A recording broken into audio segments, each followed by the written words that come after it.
Okay, Michael, you can come back. Turn your video on if you like, and you start the meeting.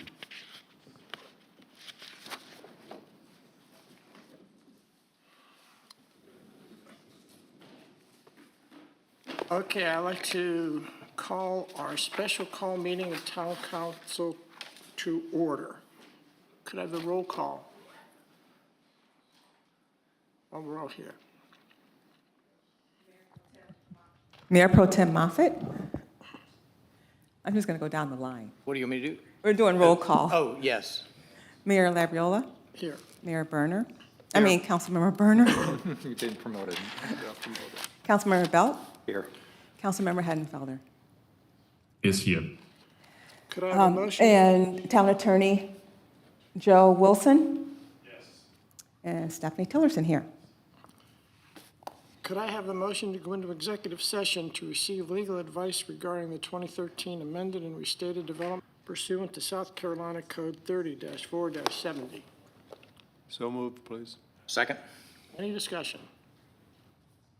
Yes, Mr. Mayor, I'd raised this issue previously. It's not clear to me that this is an adequate basis for going into executive session. I will remind my fellow council members that in 1998, the state legislature changed this provision to remove simply receiving legal advice as a basis for going into executive session. The now basis in 30-4-70 is discussion of negotiations incident to a proposed contractual arrangement. There are no negotiations regarding the 2013 amended and restated development agreement. Vested rights are a matter of interpretation of the state statute. We can certainly discuss the applicability of the state statute to the amended to the ARDA in public session, unless the purpose of this is to receive legal advice relating to a pending, threatened, or potential claim. Which it may be. I haven't been apprised of that, then there would not be an adequate basis for going into executive session. The second point I would make is that in addition to discussing vested rights publicly, I would hope that what we're not going to hear from council is that a request by the community to retain the services of a consulting engineer, municipal engineer, civil engineer to review the proposed site plan would somehow result in a threat of liability for the town on the part of Kiowa Partners, because for some reason it might delay their attainment of vested rights under the State Vested Rights Act. I hope that that is not the case. I hope that I'm not disappointed in that regard. Thank you, Mr. Chairman. Any other discussion? All in favor? Aye. Let's go to executive session.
Good afternoon. I'd like to call our October 3rd Town Council meeting to order.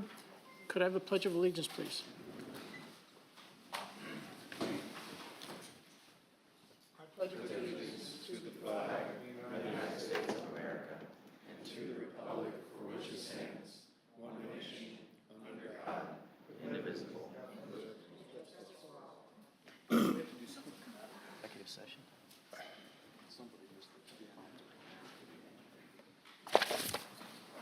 Could I have a roll call, please? Here. Here. Mr. Bell? Here. Mr. Werner? Here. Dr. Heidingsfeld? Ms. Tillerson? Here. Mr. Wilson?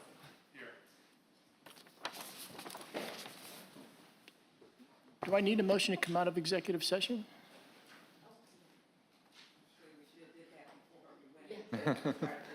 I apologize. Okay. Could I have a motion to come out of executive session? So moved.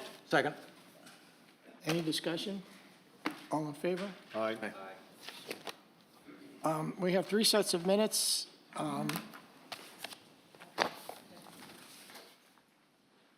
Tab 1 is the August the 9th.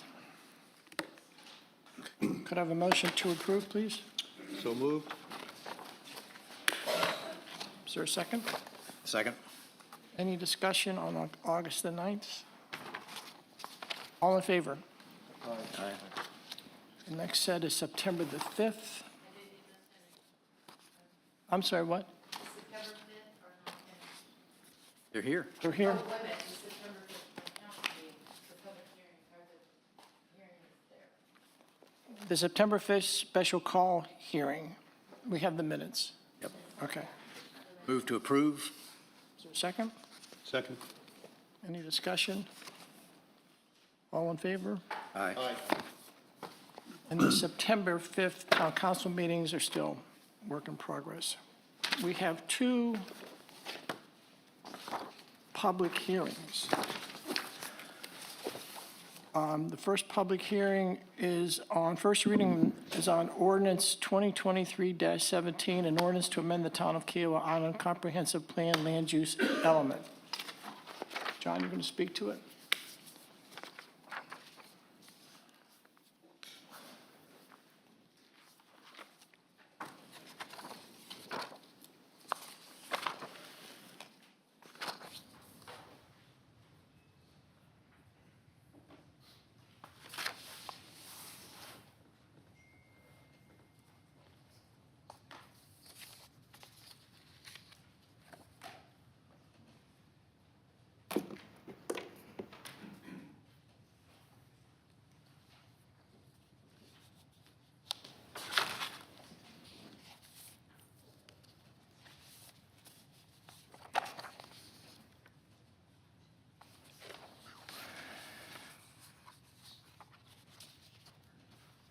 John, can you turn on your mic, please? Not sure why this is.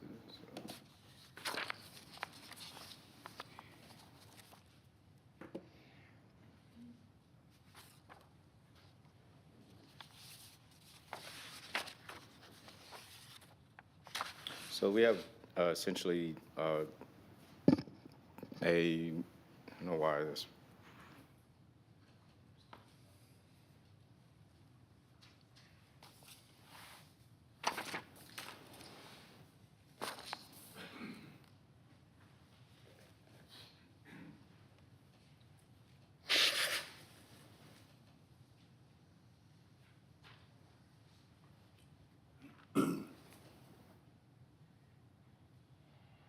Before you, 2 amendment requests, one for the comprehensive plan and one for our zoning ordinance. This is in request to rezone parcels located in Ocean Park. Are you to pull this up from a different location? Sure. Why this is not cooperating here?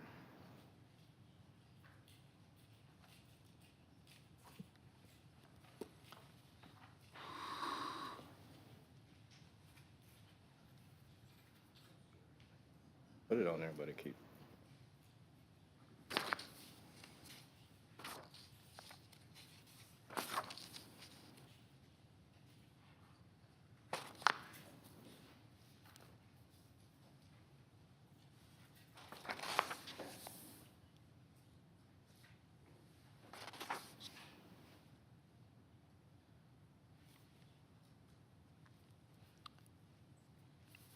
Can you speak to it, John, or? Sure.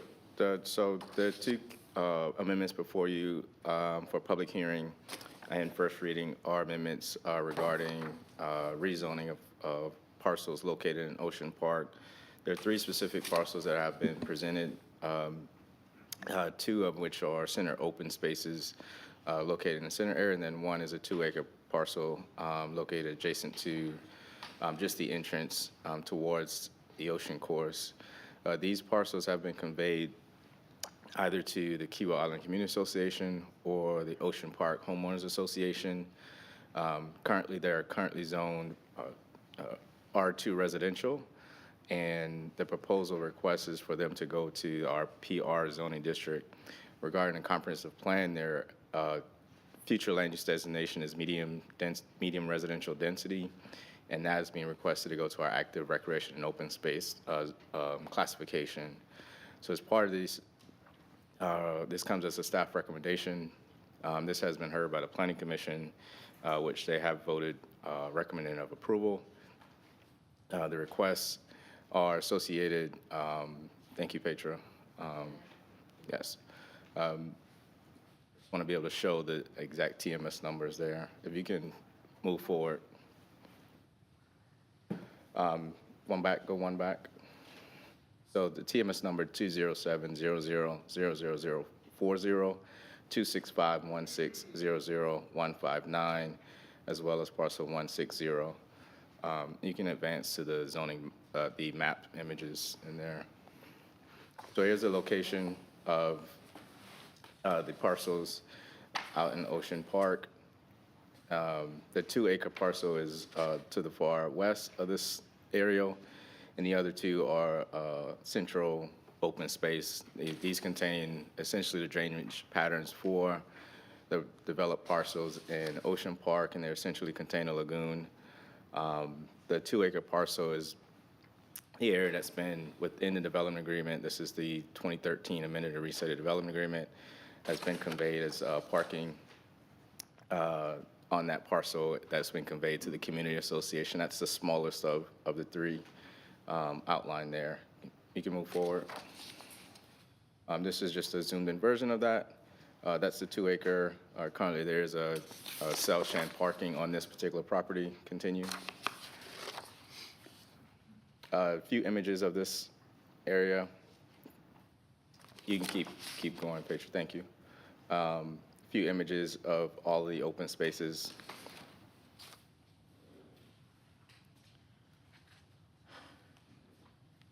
The future land use designation is medium density residential, as mentioned. Continue. The recommendation is to go from that medium density residential to active recreation and open space. Continue. Continue. Continue. So basically, the Planning Commission has already heard this at their September meeting, and they have recommended approval to Town Council.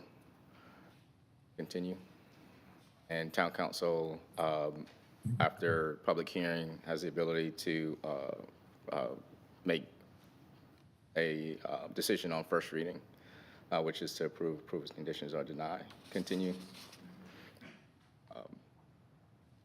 Staff has outlined the criteria and believes that this request meet those criteria. So it's green area, it stays as green area, and the Planning Commission supported, Correct. supports us doing this. Correct. It doesn't change, and it won't change. No, so the questions Can't change. the questions that did arise during this particular request were, since this is an ocean park, these parcels, the entitlements based on the development agreement have been utilized substantially of the base 200 dwelling unit entitlements just under that, but essentially these have already been carved out and dedicated open space based on them being conveyed to the appropriate parties. Okay. You can open up for public hearing at this time. So we don't need a motion to approve, this is just being opened up for the public hearing. Okay, any comments?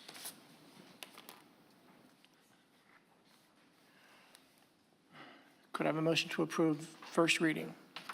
So moved. Second. Any other discussion, any discussion from council?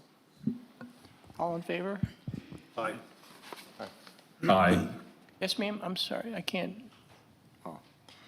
Okay, that was just 2023-17. Or in all of that, John, did you cover 17 and 18? Aye. So then Okay. you just want a motion to open up the public hearing, and then you get the motion, and then Okay, you could I get a have motion to open up close. public hearing for 2023-18? So moved. Second. All in favor? Aye. Aye. That wasn't very clean. We have the public hearing first. Right, Ask for Motion. citizen comments. there weren't any. But you have to have, technically, you're supposed to have a motion to open up the public hearing. Could I have Yes, a I would motion say. to open up the public hearing? So So moved. moved. Now ask if there's any citizens here to speak in favor or against both applications. Please come forward. Okay, Well, we have one. Come on, sir, and just state your name and address for the record. At the podium, yes. My name is Peter Marks, and I'm owner on 304 Victory Bay Lane in Ocean Park. And when I got the invitation for this hearing, I was very pleased to read that a zoning of R2 is turned into a park zoning, because when I bought the property and my colleagues or my fellow homeowners, they also were under the impression that the open areas are park areas. That's what we thought it is and will be. So obviously there's a correction of this, that it was zoned R2 and now will be zoned park area, which is a good move. We were wondering, there are other open space areas, significant open space areas. What are the zonings of these, and why are there not the necessity to change the zoning? Most probably this is also an R2 zoning, and why is there not a necessity to make this change as well? That's my question. And Mr. Taylor will answer that for you.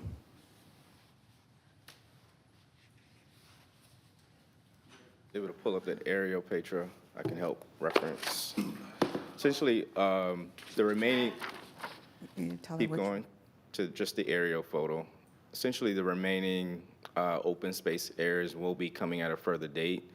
I do want to highlight that there is one area, which is the far left open space, that is not part of the request, because an area that is retained by the Key Island Golf Resort, not the property owners of these that have been requested. But the remaining areas that you see that are lagoon areas, those will be coming for rezoning to park open space at a future date.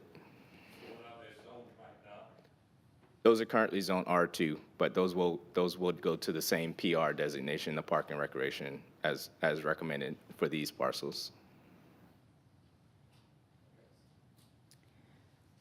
Is there anyone else that would like to speak either for or against?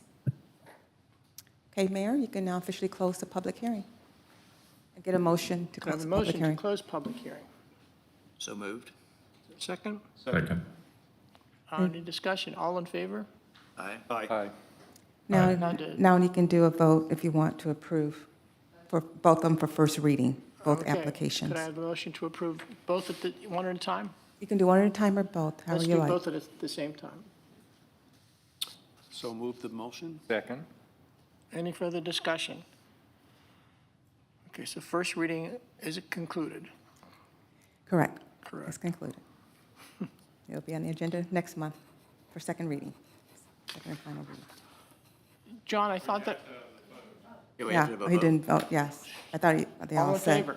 Aye. Aye. Aye. Aye. John, I thought that was an appropriate question. What would be the time frame to bring those other parcels forward? Or when could the community expect them to come forward, I guess would be a better word. So those would be with the batch of that have been recommended for Planning Commission workshop, meeting tomorrow. Oh, okay. And so I would anticipate the October 24th is when Okay. those would be back for council. All right, all right. Okay? Updates. Some comments. Tomorrow is a very important date. Tomorrow, there is the second workshop the Planning Commission will be holding. First one was last week. The workshop is in the morning. Planning commissioners will meet at 2 o'clock, and they'll render a decision, render a recommendation on 18 parcels, 19 parcels in total, and 8 specific parcels that I think everybody is very, very interested in. So I would really encourage everybody to attend. So plan for a long day to come here and listen to what the Planning Commission will be hearing relative to these issues. This is complicated stuff. There's absolutely no question about it. It is complicated stuff. And there are multiple paths that are going down. Let me just make a couple of comments about that. John got a lot of criticism last week relative to what he had suggested, what he had recommended. It's not his fault. He did nothing wrong. He did what he was supposed to do. The planning director would be supposed to make recommendations relative to suggested zoning changes. This has been something that has been going on for almost a year. When the town council approved that the development agreement would terminate in December of 2023, we knew that this had to happen. We knew that. As one gentleman pointed out last week, the world isn't coming to an end. It's just that an agreement concludes and you have to have things in place in terms of what takes place with that agreement. That agreement covered the zoning for these 19 parcels. I had reviewed that document. I knew what was in that document. It is not John's prerogative, nor should it be, and I wouldn't agree with it, if he would recommend any type of downzoning. Downzoning has consequences and implications associated with downzoning. So, but be that as it may. So his recommendations were heard. The Planning Commission heard them. Tomorrow they'll be heard again, and I think there's a new document that's already been posted on the website relative to some changes. The Planning Commission will hear them. They too will make the recommendation to Town Council. We will be hearing it in November. Probably one of the most significant decisions that a Town Council, any municipal government can make is relative to zoning, because it really puts in place the future for the community. So we will take that decision, we will take their recommendation very seriously, and we will render a decision.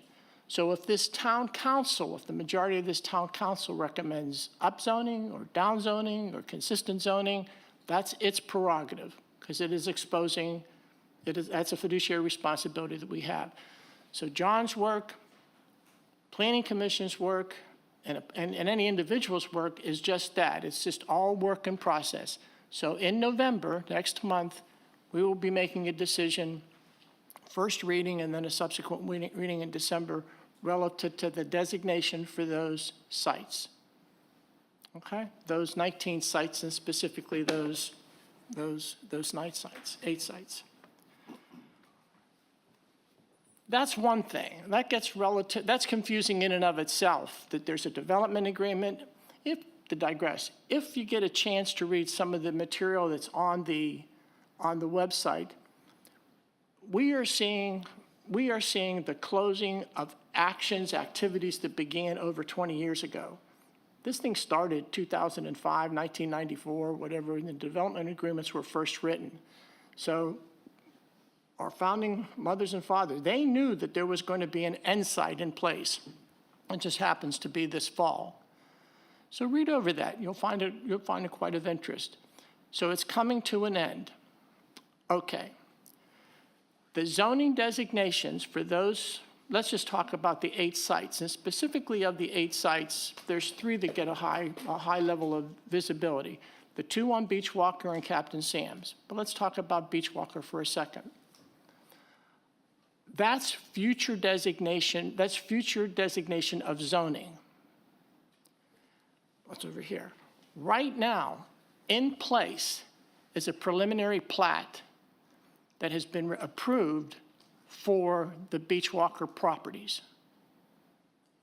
Had nothing to do, it has nothing to do with what I just got done talking about. Right now, today, the review of that has been underway for months. And where it's at in that process, it is pending a site plan approval. The site plan approval is in the purview of the planning director. They are looking at the application from the developer, and at some point, not yet, but at some point, the planning director will deem it complete. That is what is being worked on right now. I'm not sure where John is at, particularly with that process, but my sense he's getting close to completing it. But it will certainly be complete before the development agreement is due to expire, which is in December. So that is underway right now. So the zoning that we're just got done talking about, that you're going to be talking about tomorrow, is all future zoning. But there are site plans, there are preliminary plans that are approved for those two sites. Okay? They're online. If you wish to look at them, you can. You can see what the developer has submitted. You can review it, you can look at it. It is under existing standards, existing conditions, all found within the development agreement. All found within the development agreement. And he will at some point say that he is deemed complete. We have received a number of requests to have a third party, a consultant engineer, look at this. Look at what basically the work that John's doing. That's what we just got done talking about for an hour. That has pros and cons. Be an extra set of eyes, maybe catch something, maybe not, maybe agree with John, maybe not. But it's another set of, we haven't done that before. The concern, one of the cons is that because we haven't done it before, what happens if there's a disagreement? What happens if this engineer says that things aren't done as, they're not done correctly, or there's something, and John takes the position that they are? Who adjudicates that? Who makes the determination about that? Well, the founding fathers took that into account. And if you look under the ordinance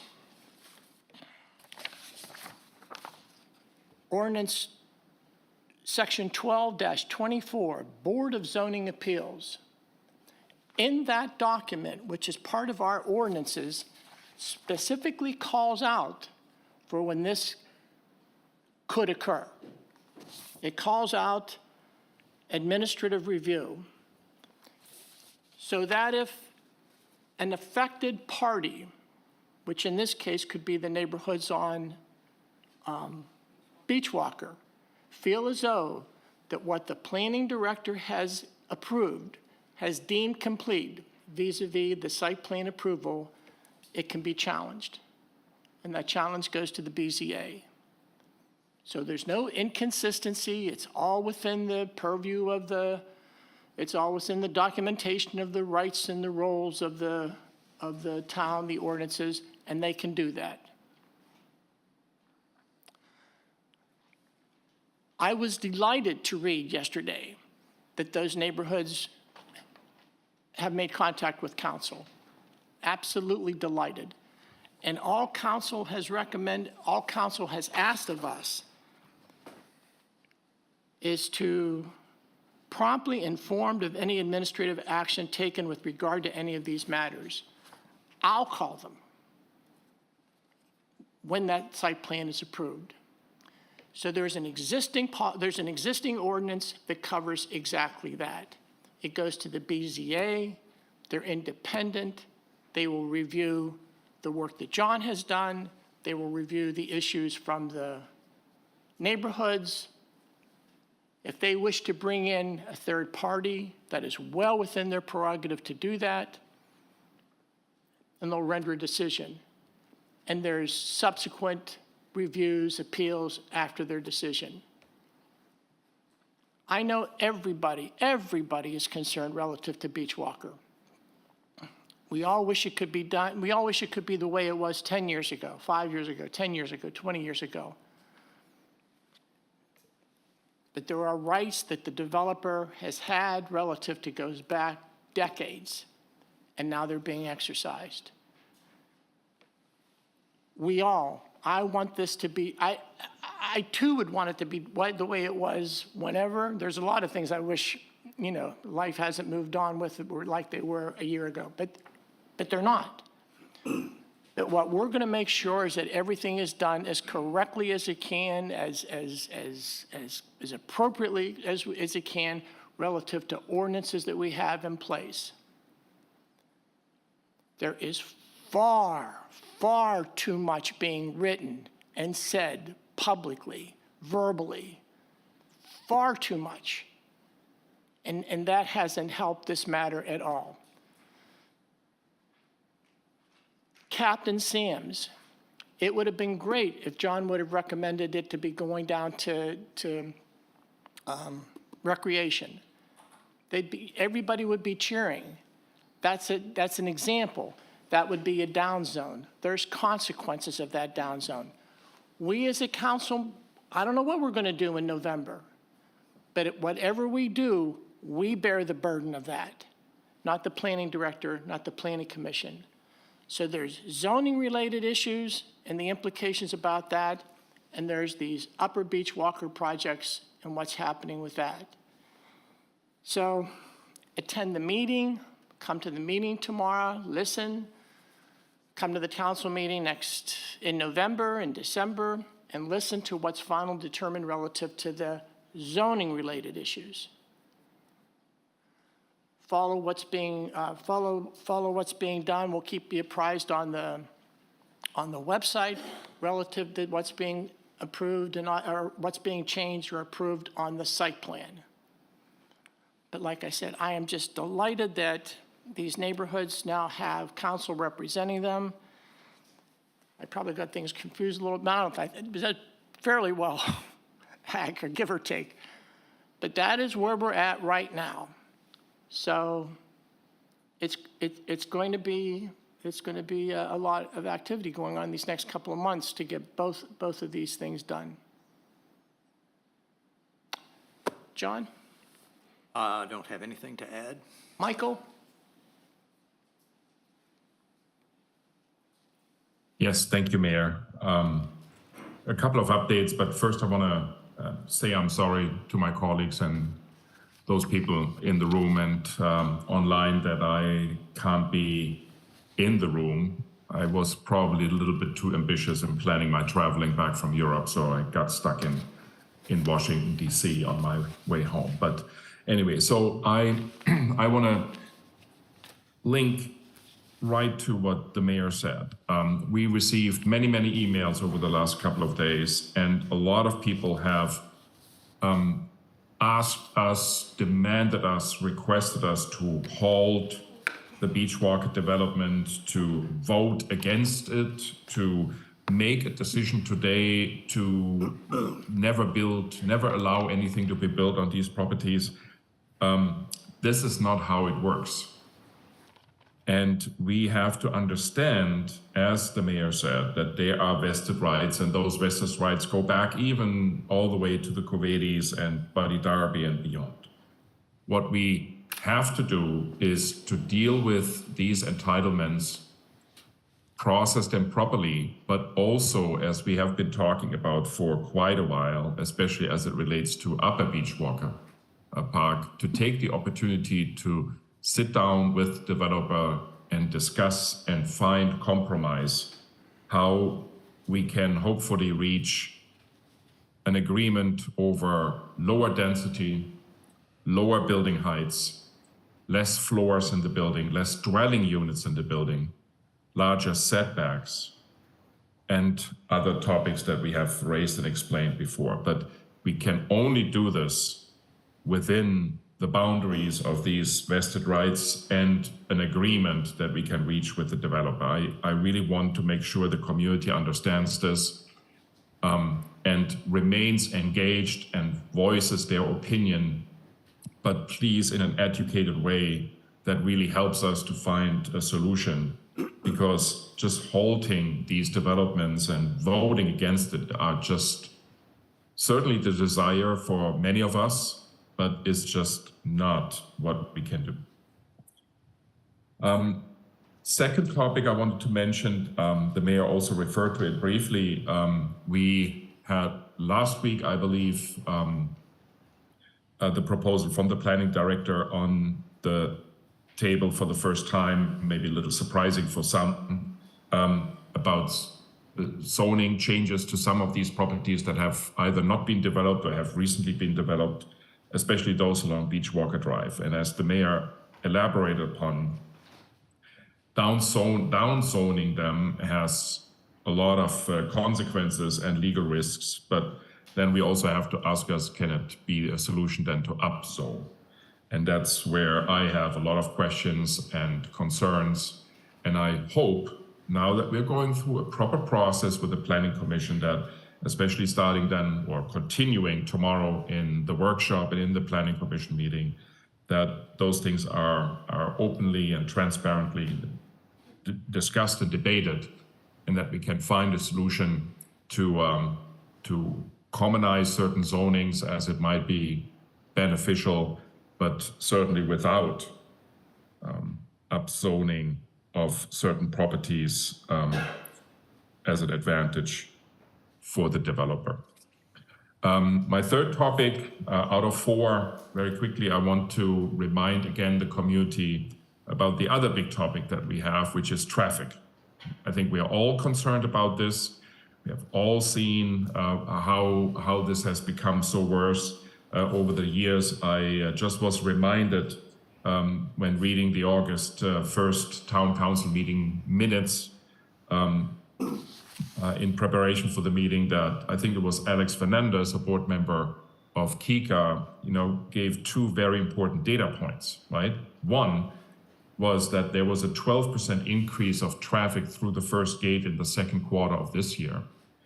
And second data point was that there was a 30% increase in traffic over the 4th of July holiday. That just gives us a perspective, both in comparison to 2022, what we are dealing with. And the further development of the island is creating a lot of traffic. Construction, renovations, etc., is creating a lot of traffic. These building projects are just one part, but of course, when they are finished, there are homeowners that are also adding to that traffic. So I think we are at a point, and that was my proposal that I made in the July meeting of the Town Council, that we really start a more focused discussion about traffic instead of just complaining about it. And I made two proposals that I want to just briefly repeat, because we wanted to discuss those in our recent retreat early September, but couldn't do it because of time constraints. And I hope that we have a chance to do so in the upcoming October retreat as a Town Council, which is again a public meeting, and really start debating how we can mitigate traffic. And those two proposals were very easy things because they are related to certainly the first gate, but traffic overall, because the first one was really to extend the blackout period for construction work on the island. So not just the 4th of July, but maybe also the 2nd and 3rd and maybe 5th, just as an example. And then limit the building licenses. All of these two proposals, or these two proposals, have their pros and cons. I understand that. And in the Town Council, we certainly don't have an agreement about those yet. But that's not necessarily the purpose. The purpose is to look for solutions, how we can deal with traffic, because it's not going away. And even solving the traffic backup situation at the first gate is not going to solve the issues of traffic across the entire island. So we need to have a discussion in the community and especially on the October 24th meeting, to find solutions how we can deal with the traffic and mitigate it and somewhere cap it by introducing more blackout dates, was my first proposal, and to limit the number of building licenses that we issue over the course of a 12-month period.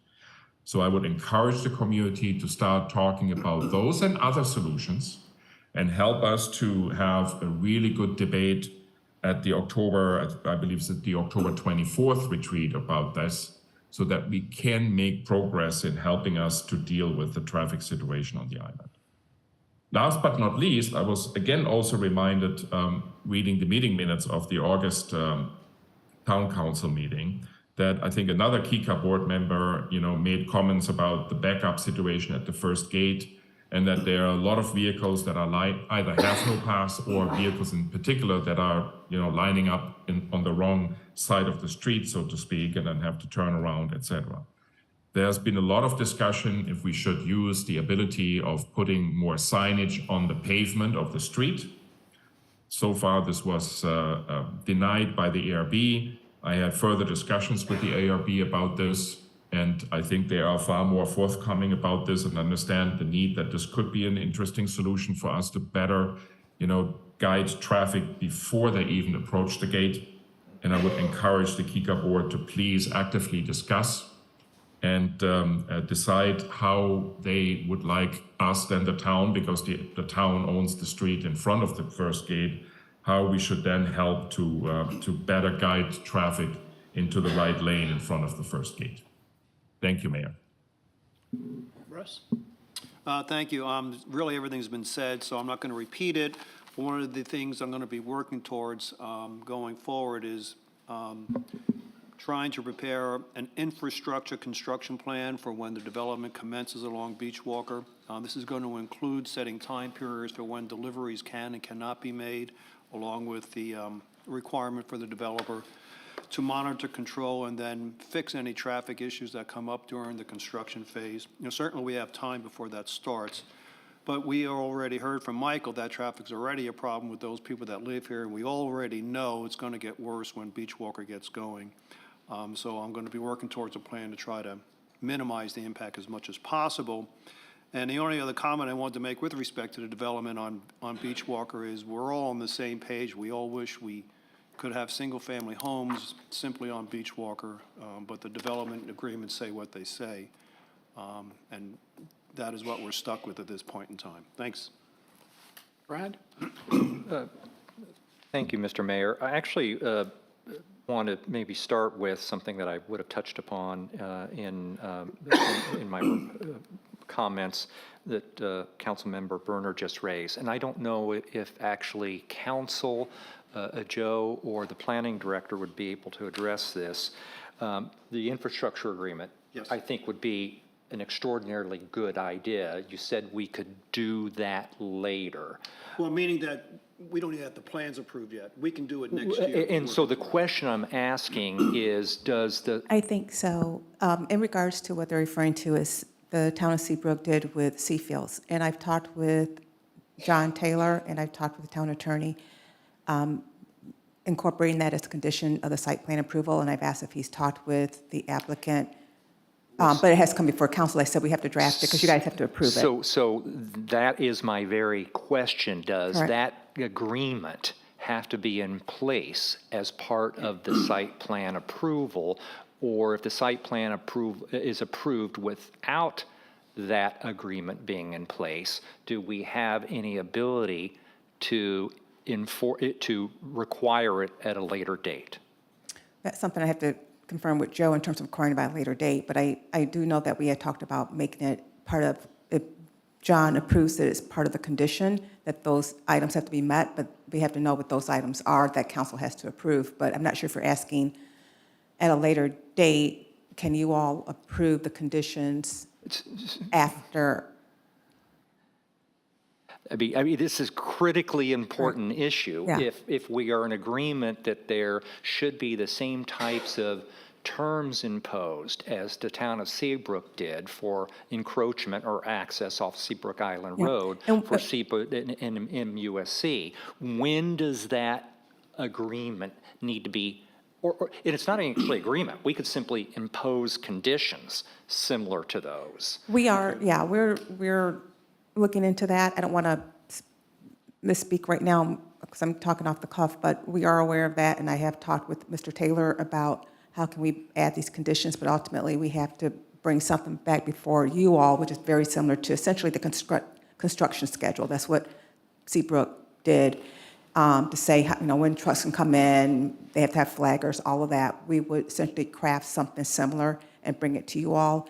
And then the matter is, as John is reviewing that, does he make that condition and when, how quickly do we need to get that done? So I need to, I don't have that answer for you right now, but we are aware of it and looking into it. Okay. Well, it could be like within a week or two is Correct. potential. We may Yeah. be able to have a special call meeting Okay. to have that. Okay, and because I think it's fair to say that any development is going to impact the immediate neighborhood in terms of a lot of construction traffic. It's certainly going to stress the intersection to a significant extent. And we certainly don't want, because this is in front of the gate, trucks rolling up at 5 and 6 o'clock in the morning. So making sure that all of that is in place before all of a sudden the barn, the horse is out of the barn is critically important. So I didn't mean to start there, but you raised a that's very great. good point, I'm glad you backed Councilman up. Werner. That's Petra, if I could get you to pull up the West End. And I want to also pick up on some of the comments made by the mayor and Councilmember Heidingsfelder and respond to some of the many emails, comments, and traffic that have gone across the ether in the last 2 or 3 days. There is, I think, some misinformation and confusion in the community. I will try my best to address some of that, and it follows on what the mayor had talked about. There are really 3 different things going on. Really, 2 are actually going on, one just kind of at the periphery. They are separate, but there is a reason why there's been some conflation of those, and I'll touch upon that. The 3 things are, what's been talked about right now is the by right development of the upper and lower Beachwalker parcels. That is a function of the developers owning property and entitled to develop that property pursuant to the terms of the development agreement. That's where we are right now. That is what is before the town planning director, the site plan approval process. I want to correct one thing that Councilmember Heidingsfelder said is, he says they have all these vested rights to build. That's not quite correct. They have rights to build. They have certain entitlements. What those rights are, I'm going to talk about that a little bit more, are yet to be resolved, fully resolved. And when and if those rights vest is a separate issue as well. But they certainly have rights to build. And I do want to disabuse a lot of those who had said, please don't allow, I agree, don't allow any development on upper or lower Beachwalker. I, too, wish that would stay a pristine maritime forest. That's not where we are. That's not where we're going to be. The developer does have rights. We still need to resolve what those rights are, but they do. There's going to be some development. That's path number 1. Path number 2 is this proposed, or talked about, it hasn't yet been proposed, planned development district to combine all of those parcels, at least the upper Beachwalker parcels, not the lower Beachwalker parcels. That has not yet been proposed. It's been discussed at council meetings, and the developer has provided concepts to the council members, but there's nothing yet on the table about that. That is a process that, if there's an application filed to, with regard to consolidation, would go through kind of the ordinary process, which would be review first by the Planning Commission, and then ultimately coming to the council. In the context of a planning development district, virtually anything's on the table. That's a negotiated outcome. So there's a lot to be addressed with that.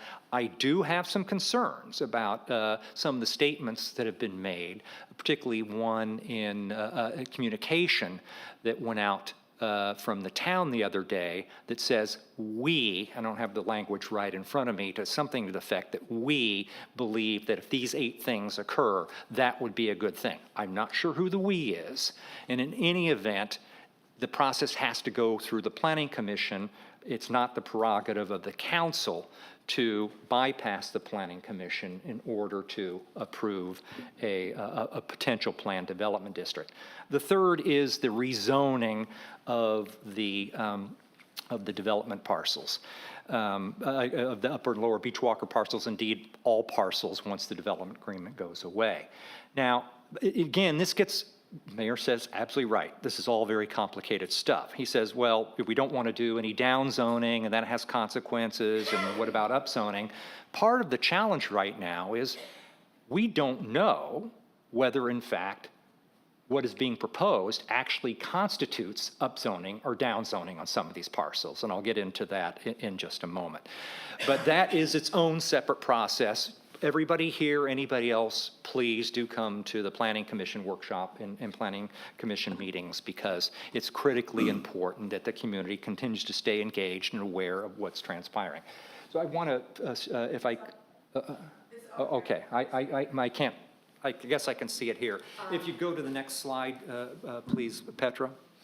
So I'm going to bounce around a little bit. I'm going to go through this in order, but these are the kinds of issues that I think the community is concerned about. You're not going to be able to read this. You can see this little schematic, but there's something called a parking table here. And one of the things that which shows is you get these 4 little buildings, and they'll show up a little bit in a more prominently in subsequent slides on the church parcel. 4 buildings with 4 units each. Now, what all the parking requirements allow or require are 1.75 parking spaces per 2-bedroom unit. So what that means is all this plan shows that there's going to be 7 parking places for 4 4-unit buildings that may very well be short-term rental properties. Does anybody in this room really think 7 parking spaces is enough for 4 2-bedroom properties that may be the subject of short-term rentals? I don't know, but if we have a concern about that, and this would be in the province of the planning director as part of the site plan approval process, should we think about where do guests park? Where, if they actually have 3 families come, where do they park? Because right now, if you approve the site plan approval, the site plan with just the minimum required, then that's all the developer has to build. It would have to be a condition of the site plan approval if you actually want to have additional parking spaces provided for guests or additional or if 3 families fill each one of these buildings. If we could go to the next one, slide, please, Petra. What is interesting here, and I just don't know the answer to this, is that this site plan approval is for the 2 lots to the left, not the one next to the general store. That's all the site plan application is with regard to parcel 9, parcel 11 and the church parcel, not parcel 9 up there. And yet we see what is being proposed is a lot of site clearing, site demonstration, et cetera. So, I mean, do we actually have a proposal? I'm posing the question for what's going to take place on that site, on that particular parcel. One of the reasons I ask that is because if you read the ARB guidelines, they state very clearly that there shall be no site clearing until the ARB has approved a final plan under the general covenants. We haven't seen we haven't seen any plan at all for what's going on that particular parcel. So the question is, does that need to be part of this process for review? Is that something that needs to be looked at just by the planning director or also the planning commission, since it's part of a subdivision and this is a phased development project? The other thing, and I'll start talking about now the unique, now here's where I'll start conflating things, right? I said these are all separate, where these all conflate things. If parcel 10, the one next to the general store, is not part of the site application process, the mayor says it's all going to be done before the development agreement expires. I'm not quite sure how he can state that unequivocally because the site plan process hasn't been completed yet, but let's just assume for a moment that that is the case. That parcel is not going to be covered. It's going to be covered by however it is rezoned. It's not going to be part of the ARDA. Now, I can't figure out, and maybe John knows, maybe council knows, what is the zoning on that parcel? It's been used as commercial. Right now, it's being used as commercial. Before it was being used as commercial, on the county GIS, it shows as commercial.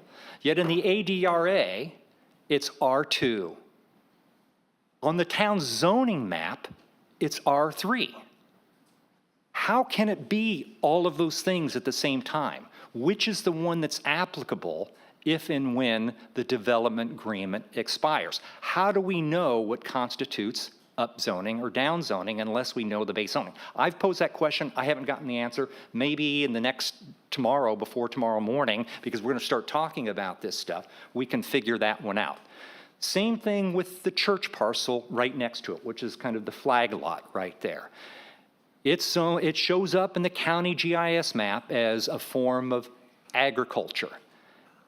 It's R3 under the town's zoning map. It was originally intended to be commercial because it was going to be the site of a church.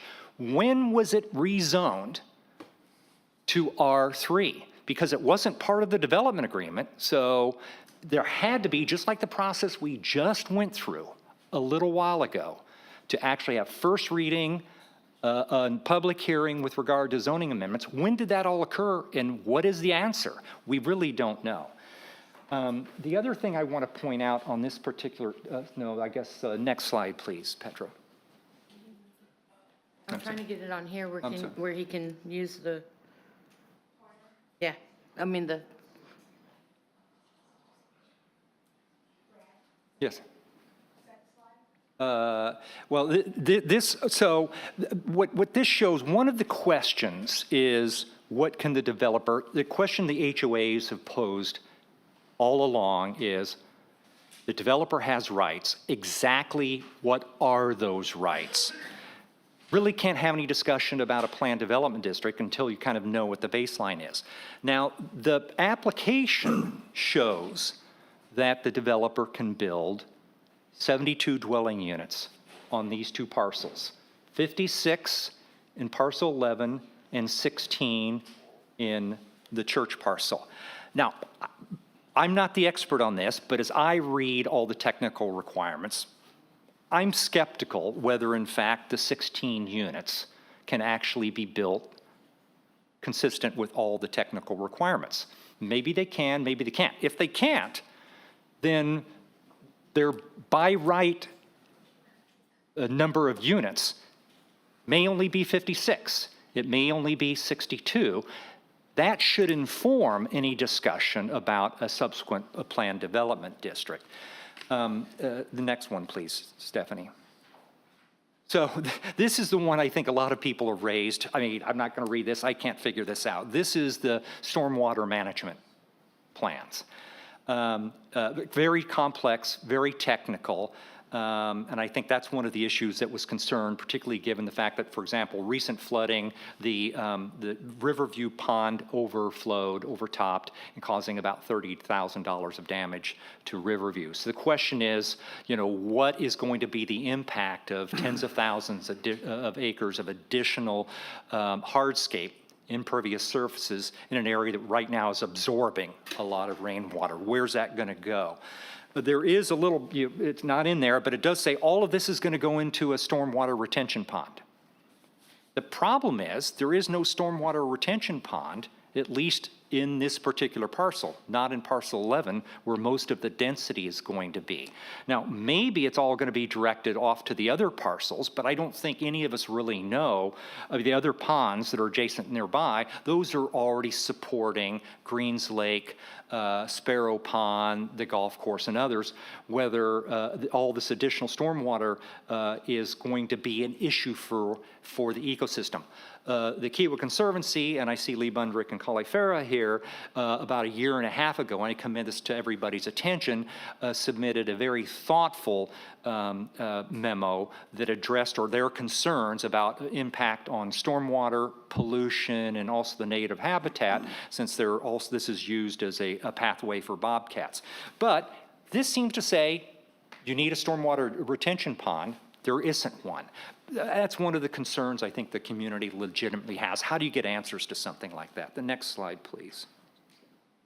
Go ahead.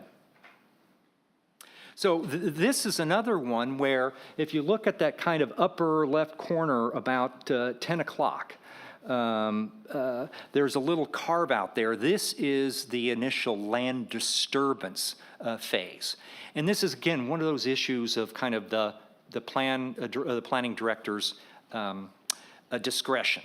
It appears that there are going to be two roads into these parcels, one through the church parcel. So you're going to pave that. You have to clear out trees along that. And there's already trees cleared up around the lot next to the general store. But it appears that what the developer wants to do is also clear out about a 30-foot width of trees, entire depth along Beachwalker Drive, down from the Riverview entrance, right next to and right across from Inlet Cove. That's not something they can do by right. They'd have to get that encroachment permit. The question is, Councilmember Berner earlier asked the question, maybe that's required as an engineering matter to provide a different access. Emergency egress. Emergency egress. Be helpful to know you already have 2 points of ingress and egress, but the issue there is you're going to be taking down 30 feet width of 40 feet trees going back from the road as far as you can see, and right on the other side of that gap that's going to be created, which is not going to be a road anymore, is going to be several 4-story buildings that are going to be extraordinarily visible. I'm not sure if we have anything here more on this one. One more slide, Stephanie. You got Oh, I've got the clicker. Not the arrows?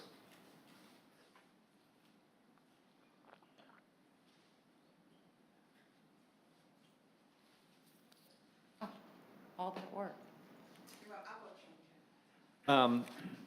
So again, just highlighting some of the issues and concerns Stephanie, I've got it.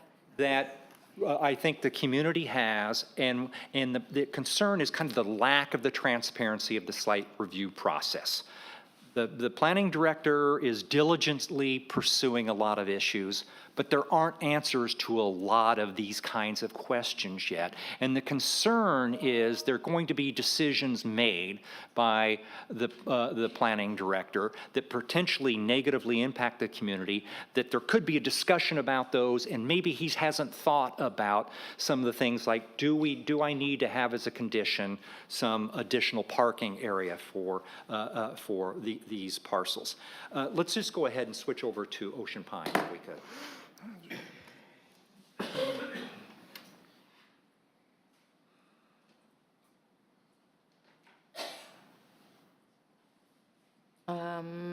The Yep, site development plans or the revised ones? the site development plans. And go ahead and scroll down. It's just going to be one slide that we're going to look at here.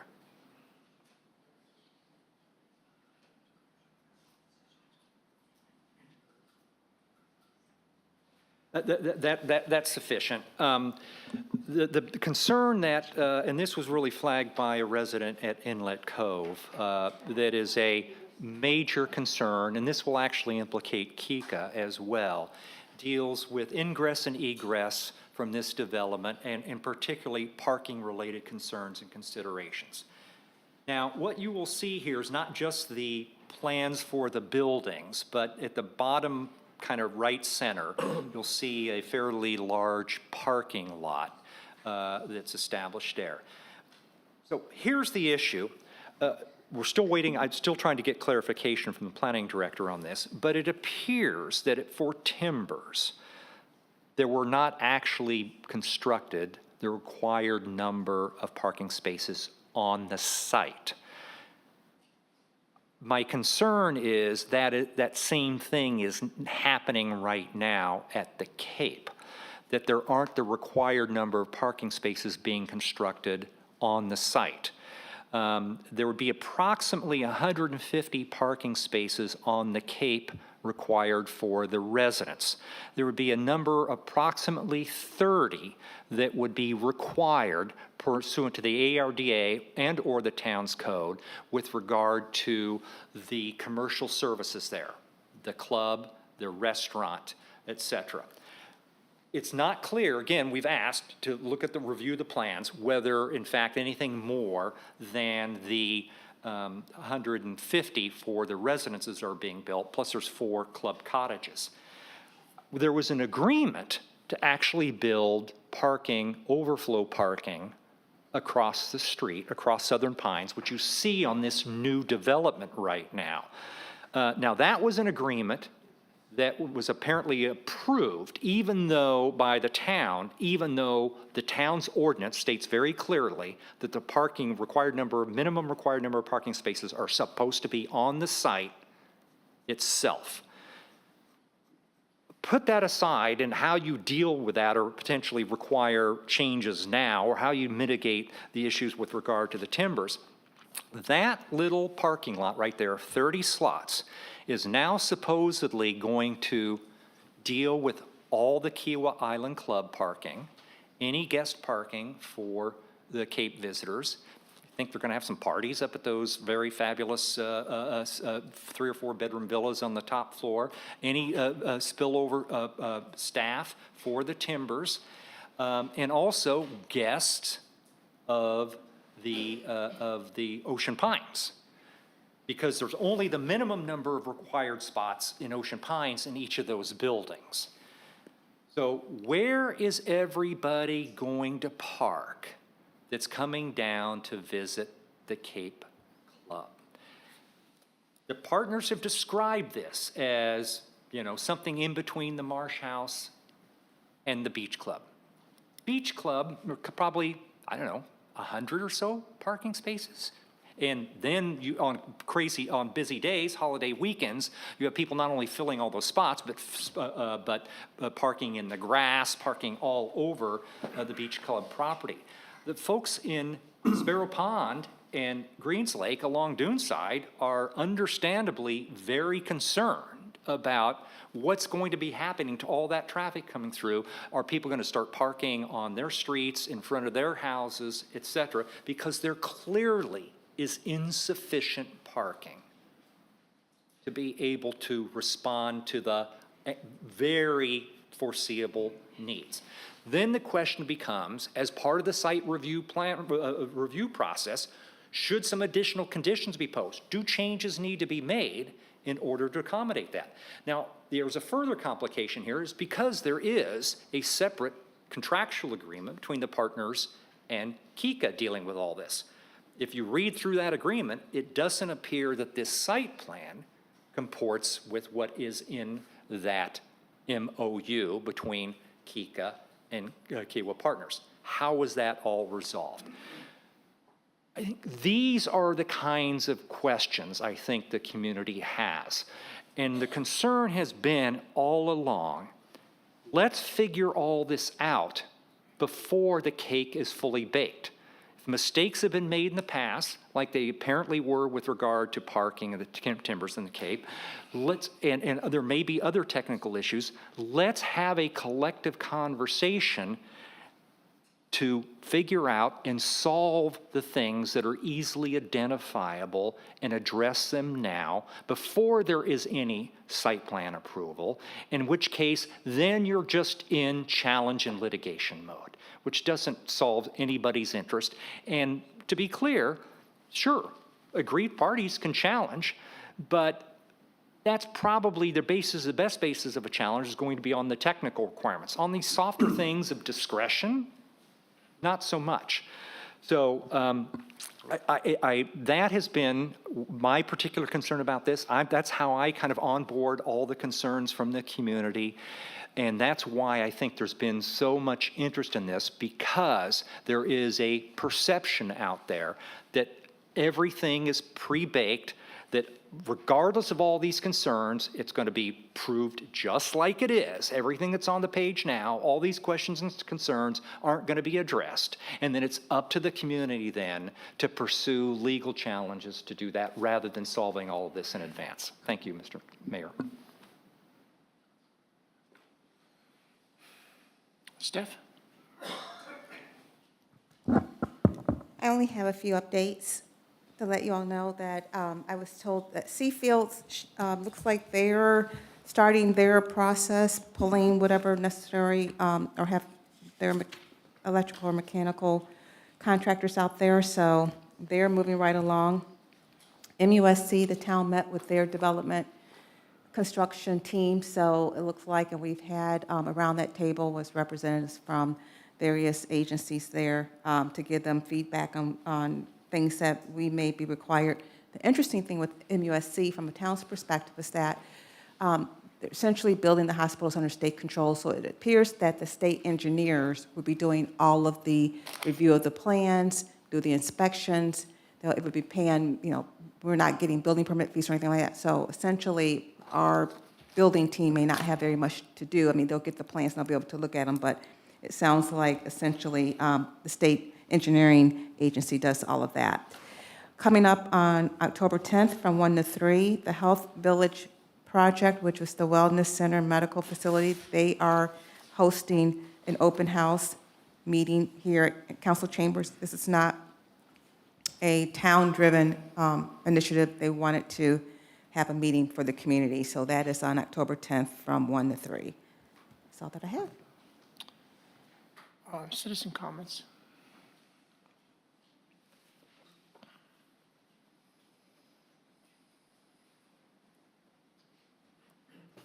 Maura McIlvaine, 146 Blue Heron Pond Road. There are two items on the agenda I want to talk about, and since Mr. Belt did a very extensive exposition, I want to start there.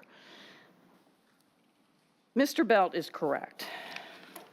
There is a perception out there that this is pre-baked. And Mr. Mayor, one of the reasons there's a perception is you said in your opening comments, when it's approved by John. There is a perception. There's a reason there's a perception. Mr. Mayor, you also said there's too much being said publicly. Frankly, there's not enough being said publicly. The development agreement ends in about 10 weeks, and this seems to have a bum's rush feel about it. There is clearly not enough being said publicly, and certainly not enough being said publicly by any of the other council people who we elected to protect us. My opinion. Mr. Mayor, you also said you want to ensure it's done as correctly as you can. Here's an idea. Hire the engineer. We all want to make sure it's done as correctly as it can be, and as Mr. Belt has pointed out, we are far away from making sure this is being done correctly. So I encourage you not to leave it to the community associations to get a third-party engineer. And one of the problems I have with that is, and this is my understanding of how it works, if a site plan is approved by the planning director, I think the town ordinances permit you 5 days to file an appeal at the BZA. That's really not a lot to protect any of our rights. So I think the town should spend the money on the engineer. Let's talk about something else the town wants to spend money on. At the Ways and Means Committee, there was a discussion of a new contract for the town administrator. The town administrator, I believe, has 19 employees under her. Apparently, it's the middle of the term of her current contract. No explanation why, in the middle of a term of a 3 or 4 year contract, we'd be renegotiating it. And the salary request is for $250,000. And we had lots of discussion about what other people get paid. Single largest city in America with over 8 million people, the mayor gets paid $258,000 and has 330,000 employees. We can get closer. The mayor of Charleston, who has over 750 employees, gets paid $214. And we're going to pay the town administrator $225, excuse me, $225.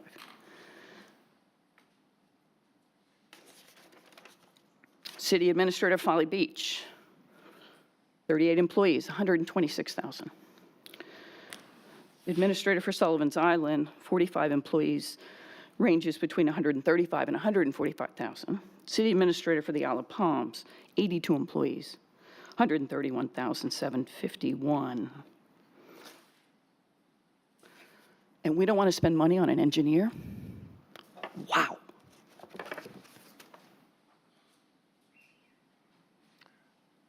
Yeah. Good afternoon, all. I'm sure that for each of you on the dais, there was a point when you You need decided to- it would be a good idea. John, you need to Name and announce, address, Oh, please. I'm John Fly, 102 Bellmead Hall. I'm sure there was a point in time when you thought it'd be a good idea to run for town council or mayor. I'm sure along the way you've had points when you've questioned the wisdom of that past decision.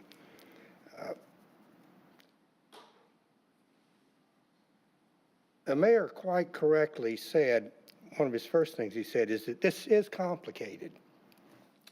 And I think he's a master of understatement. But complicated stuff is easy. Complicated stuff is time consuming.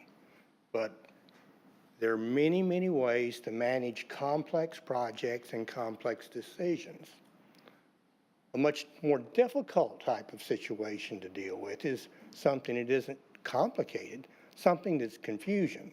Confusing things are time wasting, not time consuming. And I've always noticed that in certain decision-making processes, there seem to be people who want to clarify even things that are complicated, and people who seem to want to confuse even things that are inherently simple. My own experience is those who wish to make things confusing rather than merely complicated have underlying motives for getting bad decisions made. I also heard a number of comments, or several comments, to the effect that there had been a recent increase in the amount of email and message and phone traffic concerning these matters that are before the council. Again, that's hardly surprising. There may be more as we go on, but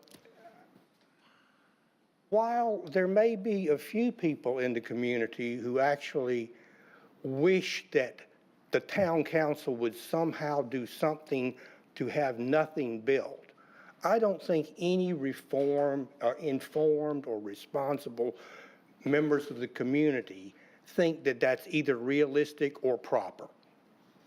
I think that everyone that I have spoken with is concerned about what gets built, not whether something gets built. And so I would just urge the council and the members of the town staff who have to put up with all of this increase in noise, to not merely take this as annoying noises from the peanut gallery, but expressions of genuine and sincere concern to see what is done in the community is what is best for the community. Regarding the matter of an engineering consultant in particular, I haven't had a lot of interaction with John or witnessed a lot of his work, but from my brief observations, I have a very strong and good opinion of his capability and his integrity. He is an excellent generalist, and an excellent generalist is exactly what you want in that job. On the other hand, I've also dealt with building chemical plants adjacent to a river. And when you build a chemical plant adjacent to a river, you worry about stormwater runoff like you can't imagine. It is a big, big deal. The last one I was involved in, we had our own in-house engineering staff, which was a big group, work on it. We had Floor Daniel, who was the constructor, work on it with their enormous engineering staff. And just to be sure we got the right decision, we hired a third-party engineering firm to come in and look at it. And frankly, our expectation was that the process of figuring out what to do with stormwater runoff would be a contentious process. We felt that if it was a nice, smooth process where all the experts agreed with each other, the process had failed, and we weren't identifying the potential problems we needed to identify. So with a strong impression of the capabilities of John, I absolutely urge this town to spend a little more money and bring in a third-party engineering firm to look at this stormwater runoff problem, because if you don't get that right at the inception, you're going to have problems for a long time. And it's not just stormwater runoff. There are a variety of other engineering issues that need to be nailed before this much construction and this much concrete goes up along one street.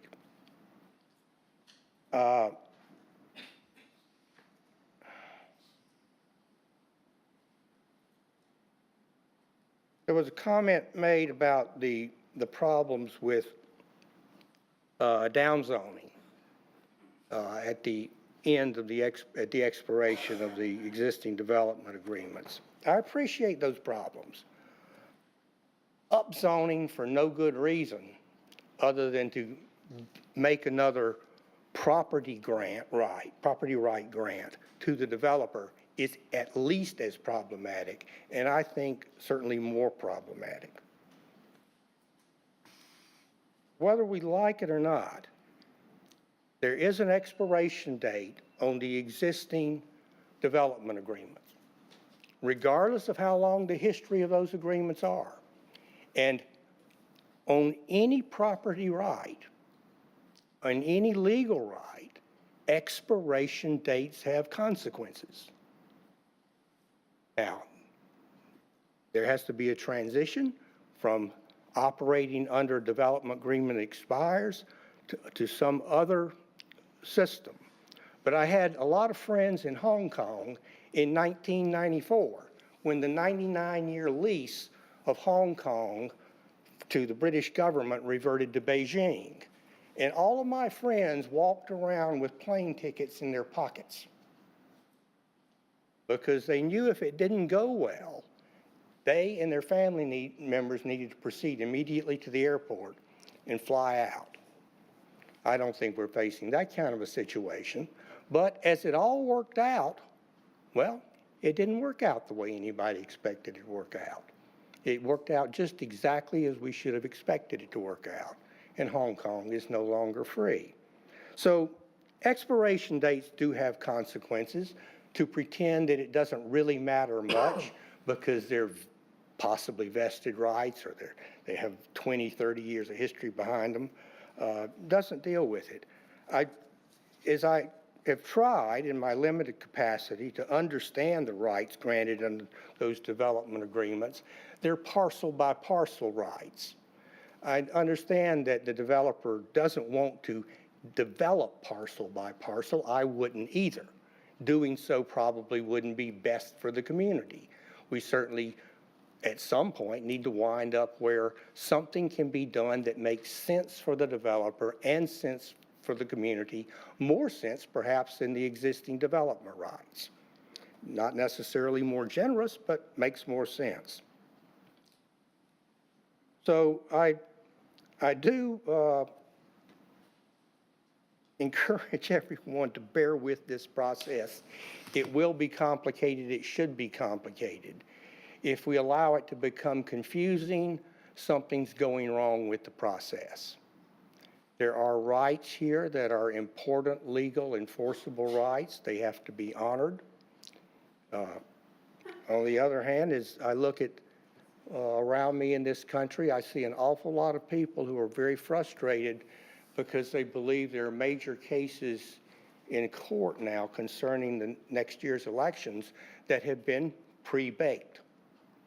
And if the public perception is that those outcomes are determined in advance through improper means, we're going to have a calamity in this country.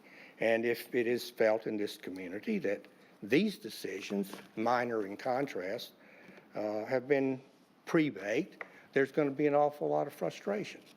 So those are my comments. You take them for what they're worth. Thank you. Other comments? Yes, sir.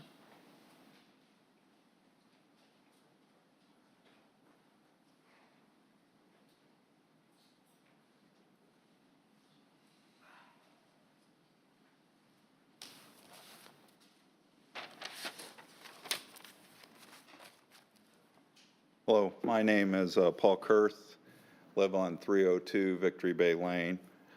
Just want to go back to the comments that were made earlier about the Ocean Park zoning and so forth, and the follow-up comments to the questions that were raised. I think there are other parcels that are engaged or are still out there in Ocean Park, and the question was raised, what would they be zoned as? As I understand the Planning and Zoning Commission process, that there's a staff review and report completed and then public notice. And when looking at the workshop materials for tomorrow, where there are a number of parcels to be discussed, there are two parcels, 41 on Osprey Beach and 43 Ocean Park, for which there aren't detailed information included in the materials as far as I can find. And so I think in terms of public transparency and giving the public the appropriate due time to look at and study the proposal, it would be important that those specific parcels would be included.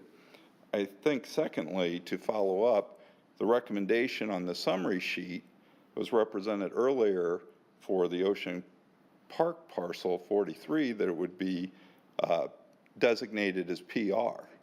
However, looking at the recommendation, if I'm following the sheet correctly, it's actually going to be zoned or recommended to be zoned R2 and PR. So not sure with the lack of transparency what that means in terms of the actual zoning of that parcel. So in closing, I guess my comment would be, I would just encourage the council, the zoning commission, to provide the appropriate time and public disclosure of information so that the affected residents or the whole town can digest the information. Thank you very much. A question? Yes, sir, John.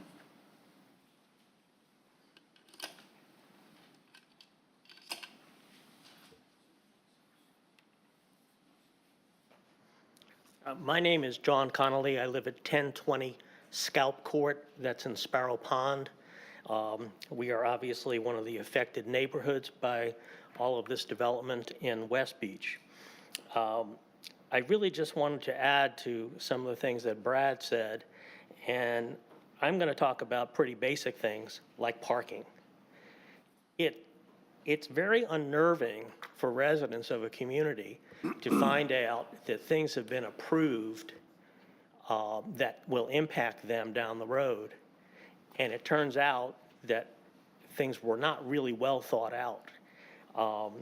In the case 5 years ago, we fought very hard to keep Duneside closed to the Timbers and the Cape area. We lost that. But in that whole process, we engaged with KICA, and KICA worked with the developer, and they signed a memorandum of understanding. And that memorandum of understanding basically said that any future Kiowa Island Club facility located on or adjacent to parcel 13A, which is the Cape, shall have primary access to and from Beachwalker Road, but shall have the ability to offer up to 30 parking spaces through parcel 13A. And this parking lot shall not tie into any portion of the club facilities that have access to Cape Point Road or Beachwalker Road. So the implication was 30 spaces via Duneside. The rest were coming through Beachwalker and Cape Point Road. It goes on to say, additional club member parking, commercial deliveries, service and employee access to and from the club shall be via Beachwalker Road and Cape Point Road. If you look at the plats, there is no such access from Beachwalker Road and Cape Point Road. That would have to be on these other parcels that they want to develop, 13B and C, but they're going to fill those up with buildings. There's no extra parking provided there. So the developer has just ignored this memorandum of understanding that it signed with KICA. And that's a real concern. I mean, we're dealing with a road that's not on the periphery of our neighborhood. It cuts right through the heart of the neighborhood. We fought that with Duneside 1 and 2, we lost. And now we're facing this. All we can envision is all these cars driving up and down, getting to the end, they can't find a spot, so they turn around and they drive back. We just become an in and out. The other thing that I don't understand when it comes to planning, to me, planning means not just the specific thing in front of you, but what implication is there for the surrounding area long term? As a resident there full-time, I can tell you that getting out onto Kiowa Island Parkway this summer was the most difficult from Kiowa Beach Drive that I've encountered in 22 years. My daughter came home and said to me one day, "Dad, the lineup was 12 cars deep just to get out onto the parkway." That's without the Cape opening, that's without the Timbers, without the resort building whatever they're going to build there. So, you know, it's wonderful to talk about all this stuff, but the planning people need to understand what are the ultimate ramifications of all of this. And I don't see any of that. I just can't imagine that the Cape could be built and nobody thought about parking for their employees. And the same thing for the Timbers. Since the Timbers opened, all their employees have parked across the street in the dirt lot, which is parcel 13B. Well, that's going to be developed. So where are they going to park? I mean, again, all the zoning and all of that is beyond my pay grade. But I'm looking at something very basic, and I don't see an answer to it. And I see lots of problems if it's not addressed. Other comments? Yes, ma'am. Good afternoon. I'll keep this short, but I just wanted to thank you for the opportunity to address the council today. My name is Emma Berry. I am the Communities and Transportation Project Manager at Coastal Conservation League at 131 Spring Street in Charleston. I'm here today to voice the Conservation League's support of the proposed Resolution 2023-05 on today's agenda that recognizes the importance of the urban growth boundary. As we've seen earlier in this conversation today, as the growth pressures continue to increase on all of the Sea Islands, there is a need to strike a balance between urban and rural areas and our natural resources to preserve the beauty and quality of life in this special place. It's our position that the urban growth boundary is an important growth management tool that allows for responsible growth while also maintaining our rural character and in our community. We appreciate the town of Kiowa Island's dedication to respecting the urban growth boundary, and we hope that this resolution advances a formal four-way agreement between the town of Kiowa Island, the town of Seabrook Island, the county of Charleston, and the city of Charleston to strengthen the UG beyond the Sea Islands.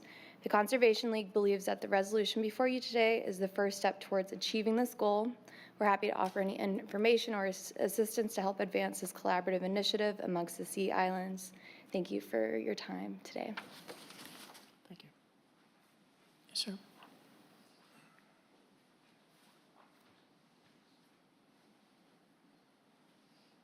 Hey, good afternoon.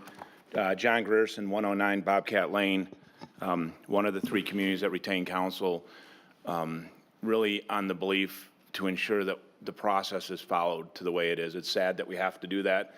We hope, as the mayor is happy that it could go to the BZA and that, you know, if there's a process there, it really never should have to. We should have the confidence that the process followed, but we lack that right now, and it has a lot to do with the transparency. First question, we feel bad for John because he had to put something together that got a lot of criticism or questions from the community. But John didn't do this on his own.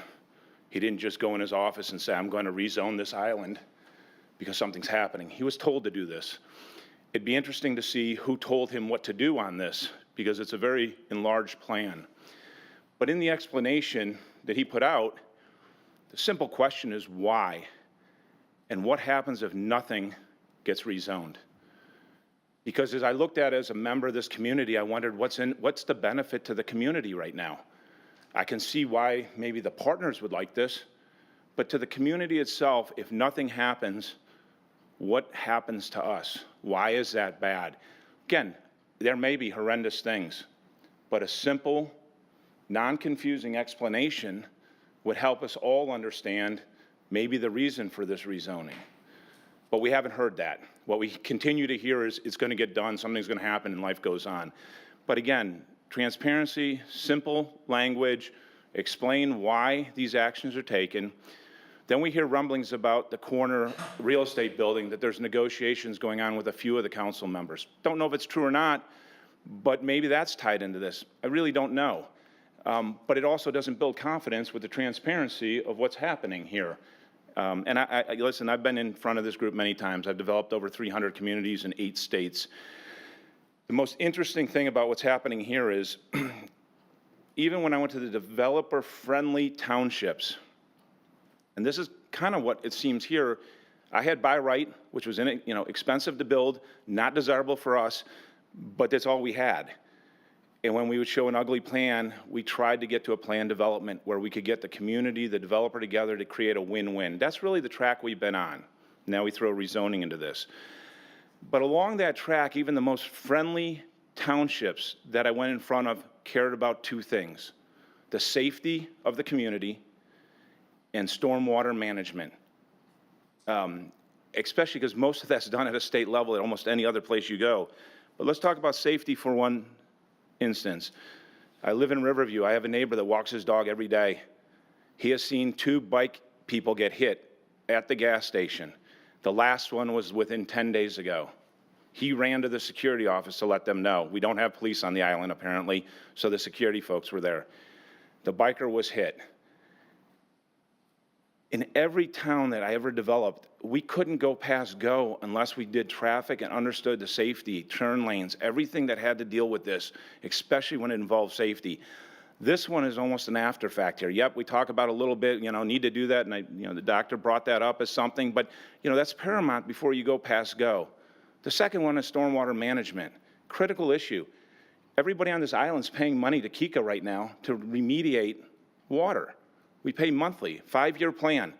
Took engineers, not township official, engineers to create a plan to manage stormwater. We always have flooding in our community right now in Riverview. It's plenty around the island, but to think when there's no retention pond, it's been asked about why you wouldn't hire an expert to tell you what's actually going to happen and help mitigate it prior to going through this whole process. and then saying we'll deal with it on the back end or something. It really, in our environmentally sensitive community, it makes absolutely no sense. So when we go back to transparency, keeping things simple, we're all, basic people here. We just like to hear from the township, why not? What are we doing? How does it make sense? And not be told a few days ahead of time, here's some changes to be on the agenda, hope you guys make it. So anyways, I hope you do the right thing. And yep, you were elected, and this is a thing that comes up. And, these are when decisions are made that we don't perpetuate the bad behaviors that maybe we had over the last 20 years. Maybe it's time to do something different. Thank you.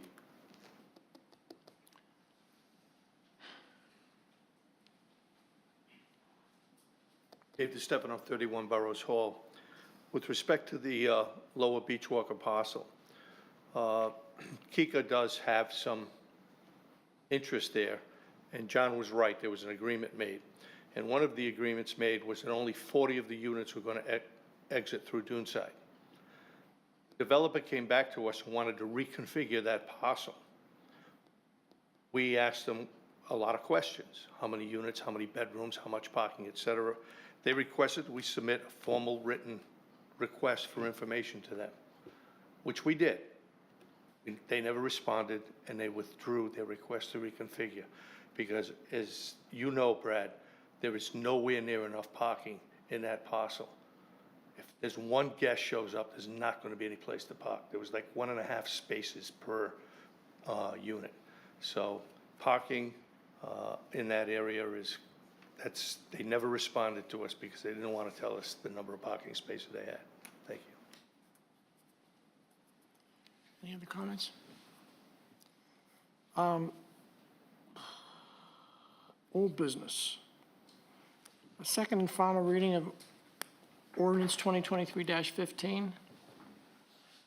Could I have a motion to approve?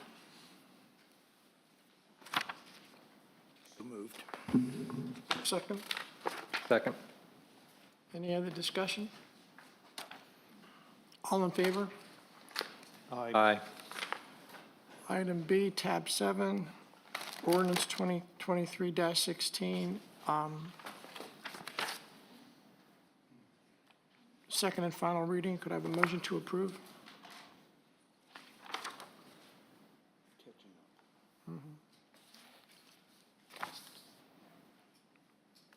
So moved. Is there a second?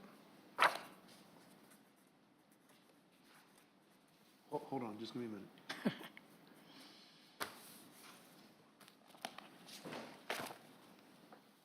I second. Any other discussion? Any discussion?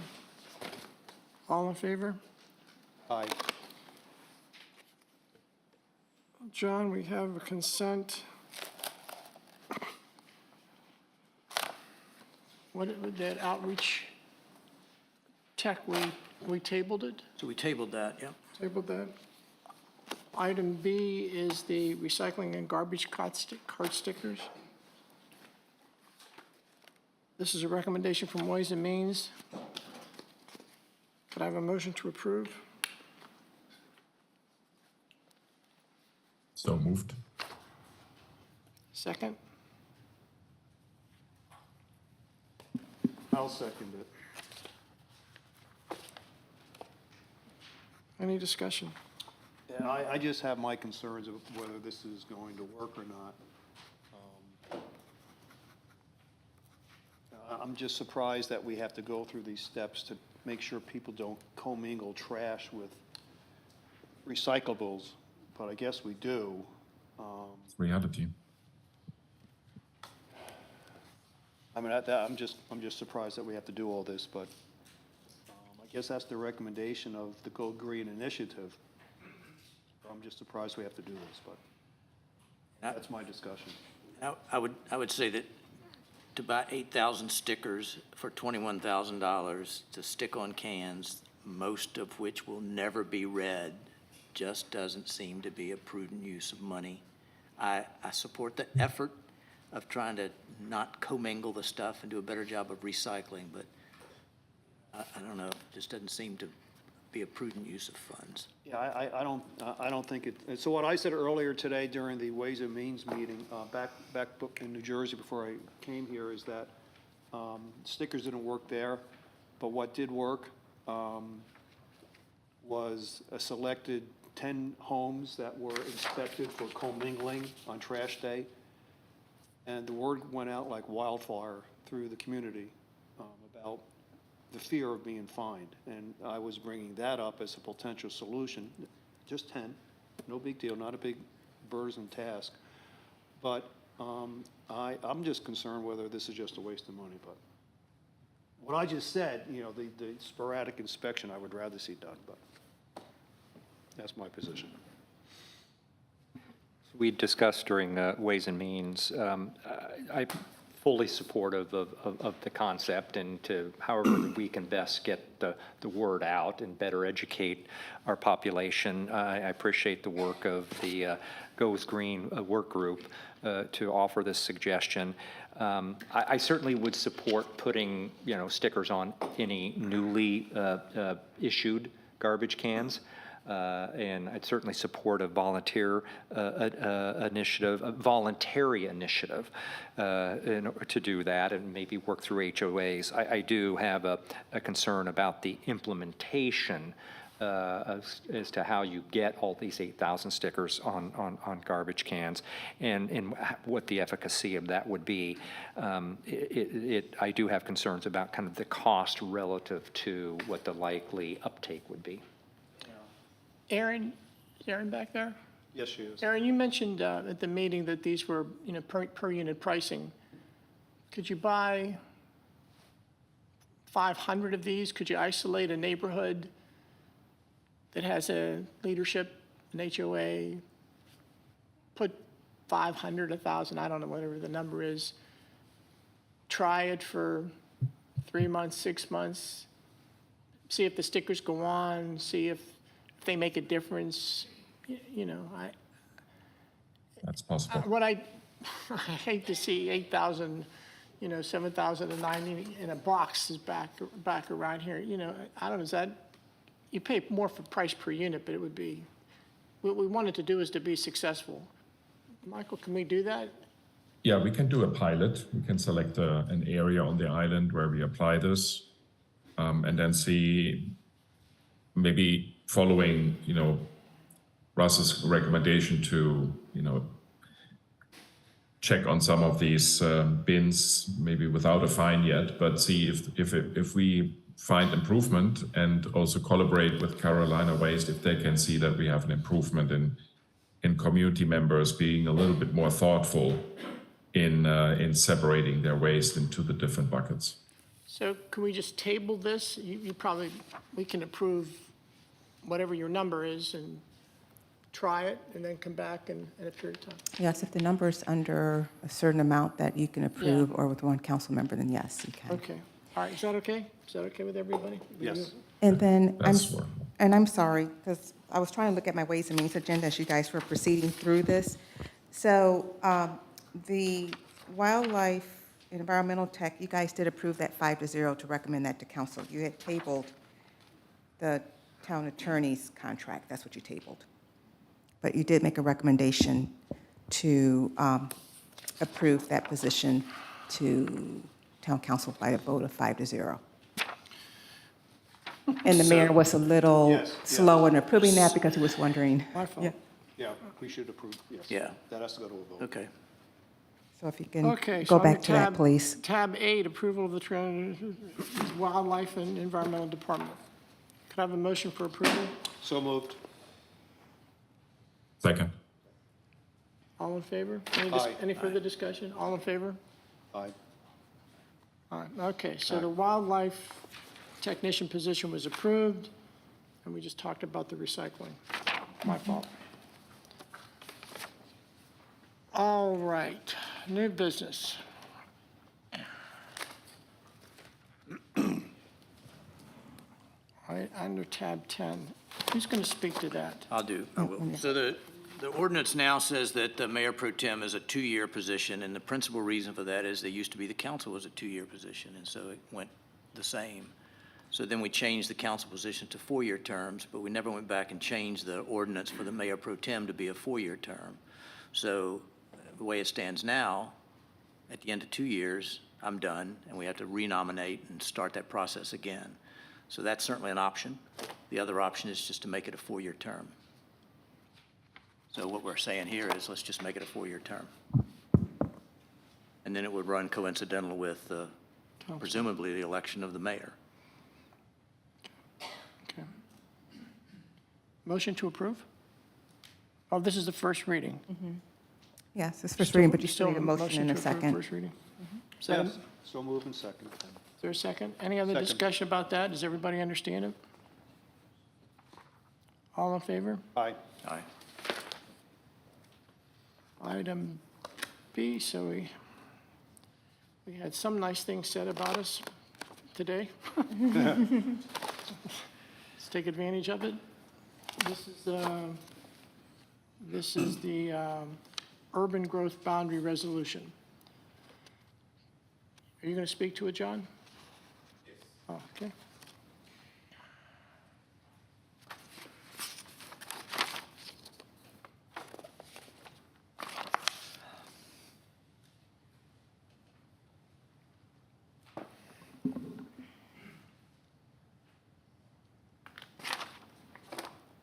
Oh, we have it here, John. It's fine, just Yeah. Okay. speak to Worry it. about putting. So essentially, what is being asked is a resolution for, to consider supporting the urban growth boundary. As you have been aware, at the beginning of the year, during our town council retreat, the concern was the town being more attentive to what's happening beyond the front gate, to include areas adjacent to fresh fields in our front door. And so this is one of several efforts that's being proposed, recommended by staff. The first initial step has been a lot of conversation between planning staffs, between the town and Charleston County. There's been some research being conducted now. This first recommendation is for us to formally acknowledge to the county that we are in support of the urban growth boundary. And then following that, the town would take steps to initiate a intergovernmental agreement with the county with those parameters to be determined how best to utilize the urban growth boundary as a planning tool to support the efforts, particularly on the southern end of Johns Island adjacent to Charleston County. And so this comes from recommendation from the Planning Commission. Have already reviewed it and have supported this for council consideration. Following this recommendation, we would initiate the town adopting the urban growth boundary within our code, but this is just that formal first step for council to support the urban growth boundary.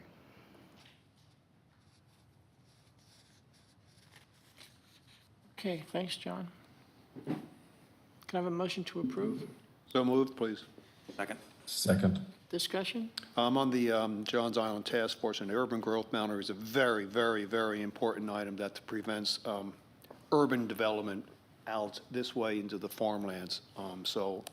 This is a very important vote, and I'm going to be voting to hold the line.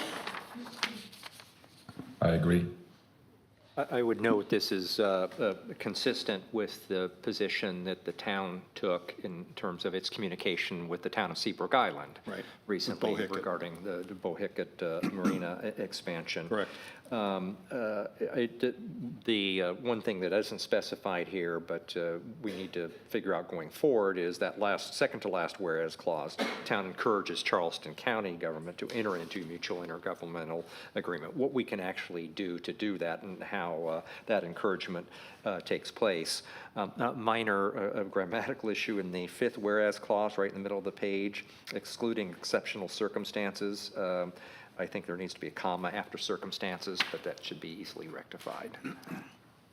All right. Any other discussion? All in favor? Aye. Aye. Tab 12. Ryan?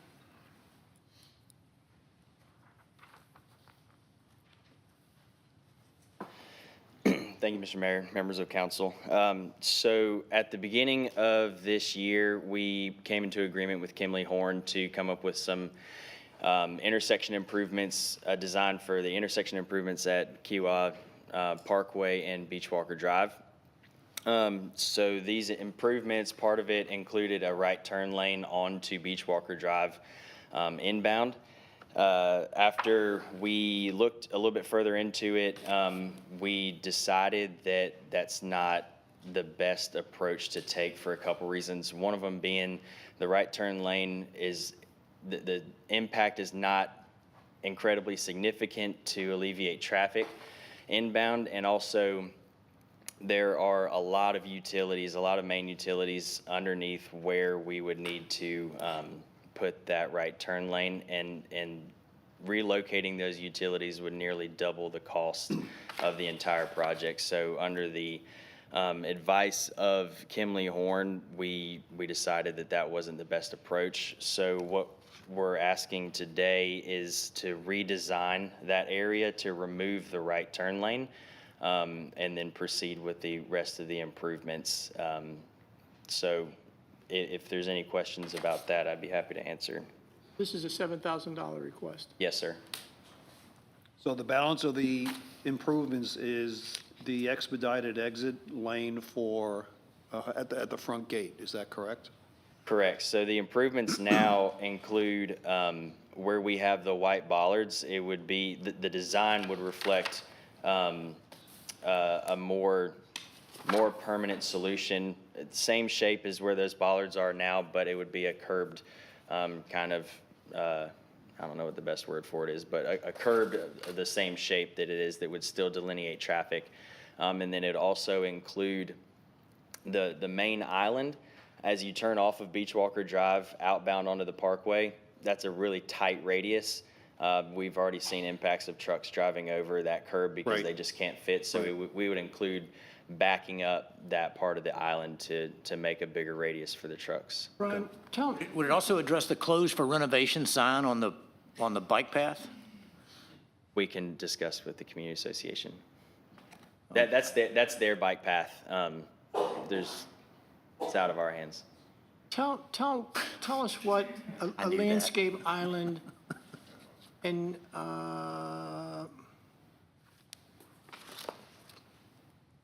the other, is that an island? What's an island? What, are you gonna have, a 4 and 6 inch curb and grass? I don't know what the exact dimensions are. This is Jake from Kimley Horn. He can answer some more technical questions about the design. I was thinking the same thing. It'd be a rolled curb with a grass median kind of in the middle there. Okay, in both cases, both the, No, the other one's gonna be a, Could you please speak in the mic so people be able to hear you? Thank you. And he represents Kimberly Horn. He is Dylan today. so that would be a rolled curb, and then it'll be a truck apron on the existing island that's out there. We're cutting back the curb line. It'll be a rolled curb with a truck apron, and then another curb behind that just so trucks can go and maneuver that easier. and then the other thing, the kind of the bluish gray, what is that? Is that just lines on? Bollards are now. No, I know where it's at, but I mean, what, physically, what is it? Is it a, Talking about the island where the bollards are at? Yep. Is it a raised curb there? Yeah, it'll be like a raised curb with some grassing in the middle there. oh, okay. Yep. So it'll just be a little bit more permanent solution to what's out there now. Stephanie, if you or Brian could remind me of what the cost would be now for this part of the project, x the right turn lane? Yes, so in the cover sheet, there was a misinterpretation. The cost for this minus the right turn lane would be about $250,000. Okay, that's what I just wanted. Okay. All right. And that's somewhat what we relate- that's what we anticipate, because it still has to go out for bid, so hopefully the bids come back. And at then that again, this is the approval of this redesign, and we have that document if we do determine that we want to take this out for bid, which I'm assuming that we might. And also, Stephanie, if you could remind me, what is the status of a full-time traffic, not full-time, but a traffic control person? Customer service officer is what we're calling that however you wanna position. call it, there at every morning? We should have, well, we received resumes, and so Craig is starting the process of interviewing, so hopefully we will, I told him that I would like to have someone in place by the first week of November. Well, it certainly seems like the combination, when there is such a person there, Correct. along with the combination of the changes to the outbound lane, have made a significant difference. No doubt. Okay. There been moved, is there a motion? Motion to approve? Motion to approve, is there a second? Any other discussion? I have two questions. One, when we now approve this, we go out for bid and then approve this project again, or how will we handle this financially? Yes, sir. This was just to get approval for the redesign to remove that right turn lane. So once this is approved, we have that document that we can then put out for bid for construction. And then, yes, and then it comes back to you all, Ways and Means through council for approval of that, whatever that bid amount is, that contractor essentially to enter into a contract. Okay, and then second comment also to what John Moffett said. It was the agreement with Kika that the bike path will be eliminated at that point of the intersection. I don't have the information why this has not been done yet. I do not have that information either. If you'll allow, perhaps. It looks like Dave DeStefano would like to speak on that. It's on the schedule to be completed by 12/31. It should have been done sooner, but it will be eliminated. Okay. Any other discussion? All in favor? Aye. Aye. Aye. Item you all. 13 is Parkway count. Is that That's Mr. Taylor. a presentation, John? More of a- You have information in there, but he was just going to give you a quick overview of the information. He wasn't going to do a, Writing is so small, I can't read Yeah, it. emphasize quick. Maybe we've all read it. So just annually, the town does traffic counts for the Parkway. From 2022 to 2023, we added 3 different additional sites of where those counts were conducted. The summary is that based on the Exhibit 10.1 of the development agreement, there are trigger points. Those trigger points have not been met as far as the threshold that will require mitigation of the developer. And so all of the data that we've collected has been posted online. So if anyone wants to review the specific data associated with the counts, those are available online and been posted online. But in short summary, the traffic threshold requirements have not been met. Question.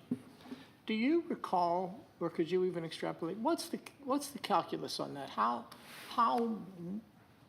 is that ever determined 1,330? Was that I mean, in the text, is there an equation or something that says houses and people and stuff times cars? I think at the time it was just based on the development agreements outside of how many units would be predictable for the future, but there's not an exact formula that I have come across that would spell out. When the day comes that we have 1,340, that we've exceeded that, jeez, that's a lot of traffic. Sure is. I just, because we're not, we've closed the gap, or not, we've closed the gap. The gap's been closed somewhat, but there's still a long, big distance between the two. Correct. Because it requires a consecutive. Yeah. Sorry. John, just one thing I'd mentioned previously, it's not obviously going to make a difference, but you said we collected minute-by-minute data? Yes, I have that. Okay, because you can just kind of look that if you went from probably 7:30 to 8:30, it's distinctly possible that 882 would actually be a significantly higher number, still wouldn't get to the trigger. But if you went any kind of 1 hour increment drink, just given the trend lines of those data. Yeah, it's well over 800 pages of data, so I can provide that for you, the 1 minute intervals. Okay, thank you. Did you add that to the website or just the traffic count stuff that's now on the website? The traffic counts in the 60-minute window are online. The 1-minute intervals are not online, but I can provide the 1-minute intervals online. It would be interesting to see, just to know, providing what the peak is for any 60-minute period, no matter when it starts. Just a rolling 60 minutes. Yeah. Because it would almost certainly have to be at some point higher than just any hourly, 7 o'clock, 8 o'clock, 9 o'clock, 10 o'clock. Thanks, John. John, I have one question, John. Sorry. There's no data in your deck that would compare to prior years. So if you compare the current count to last year or the last 2 or 3 years, how has traffic overall developed? Yeah, in the overall summary, there's a few examples of comparing the previous years. Very minimally, the two focus areas really is the bridge counter spots, the counter location, which is just before the bridge. That's seen an increase, I think, less than 100 more vehicles. So it's not a significant increase overall, but we have seen elevated numbers. And when we compare our there's 3 years, when we look at 2023 back to 2021, they have increased from those previous two years. Can you call out the numbers in percent of increase? I didn't do the math on the percentage of increase, but I can provide you the percentage of what that increase is. Yeah, I think that would be very helpful. Thank you. And it'd be interesting to compare to the percentage increase going through the gate, because it doesn't seem like those numbers quite line up. Because I think Mr. DeStefano has mentioned that the numbers, it's gone up pretty substantially. And it seems like a much higher percentage somehow. There's a little disconnect here. If there's a 30% increase going through the gate, but there's only a 10% increase on Kiowa Island Parkway. If I'm not mistaken, the gate is counting every vehicle that comes to the gate as a rolling number. Is it not necessarily peak per? 12%. We had a 12%. We had 30% increase for the 4th of July weekend. But for That's just total number. it was 12%. That's total volume. I mean, total volume. Yeah, so that isn't looking at the peak volume. That's just total volume, so. Okay, but you also have the total volume. So I think we would like to see the increase numbers to prior years and maybe some clarification that the numbers match up with what Kika has, if that's possible. Comparing with 21 because of COVID, we got down obviously. Understood. Thank you, John. Okay, I don't know, as citizen comments, looks like their question, whether you want to entertain a question. Oh, I'm sorry. Yes, sir? Can I ask a question? Sure.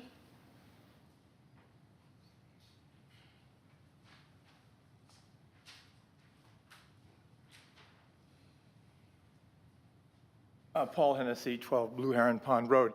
I know it hasn't been complete yet, the comprehensive plan, but will the plan include estimated traffic counts at key points on the island? That's my question. I'm not sure. John, do you know, is that part of the data that we provided, LS3P? Yes, they have.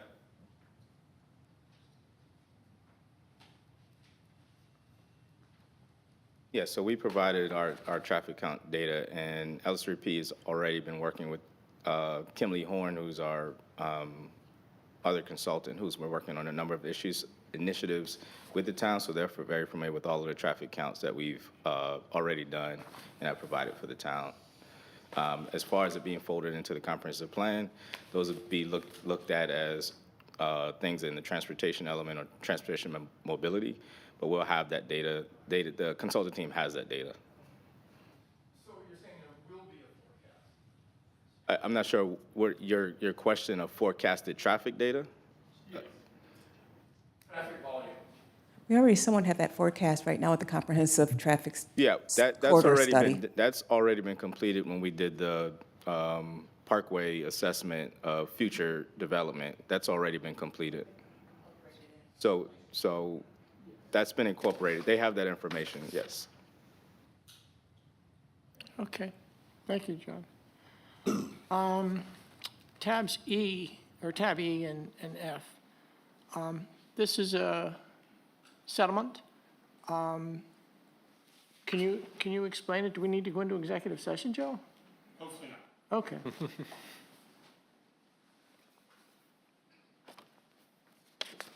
The executive session, just out of an abundance of caution, I don't anticipate it'll be necessary. And in fact, this is usually, involves the payment of a deductible on a case that has been settled and it's covered by insurance, and frequently these sort of things are handled at a lower level, but in this case, it's more of what they call a retention, so it's $25,000 as opposed to $2,000 or $5,000. This was a case brought a couple of years ago against the town and our building official, Bruce Spiker, claiming that the defendants interfered with a landowner's efforts to develop a house in the town. The case was tendered. It was not covered by the Insurance Reserve Fund, which is our normal tort policy. We have a separate insurance policy, a directors and officers policy with an insurer called Western World Insurance Company. And they accepted defense of the case and appointed a lawyer to defend the case. And that's what's been happening for the last year and a half. We went into and again, the retention is $25,000.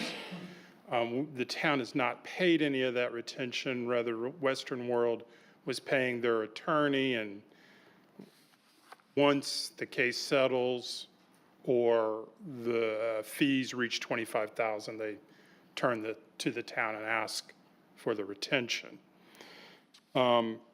We mediated the case on August 12th and reached a settlement with Mr. Branson in the sum of $115,000 in exchange for full releases of the town, and Mr. Spiker contingent on approval by town council. And just so it's clear, the Western World insurance policy states that Western World shall have the right to settle any claim, provided, however, no settlement shall be made without the consent of the town, such consent not to be unreasonably withheld. So what I am here is simply to ask approval for the payment of this $25,000 retention. In case it's not clear, Western World will be paying the remainder of the settlement sum. And in fact, most of this $25,000 is technically going to attorney fees anyways. And also for approval for the mayor to sign any settlement agreements that are required.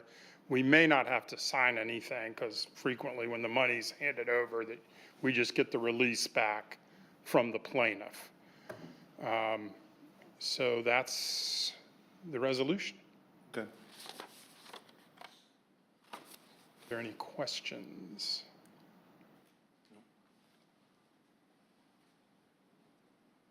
In the course of their fact-finding, I mean, it just seemed, it was a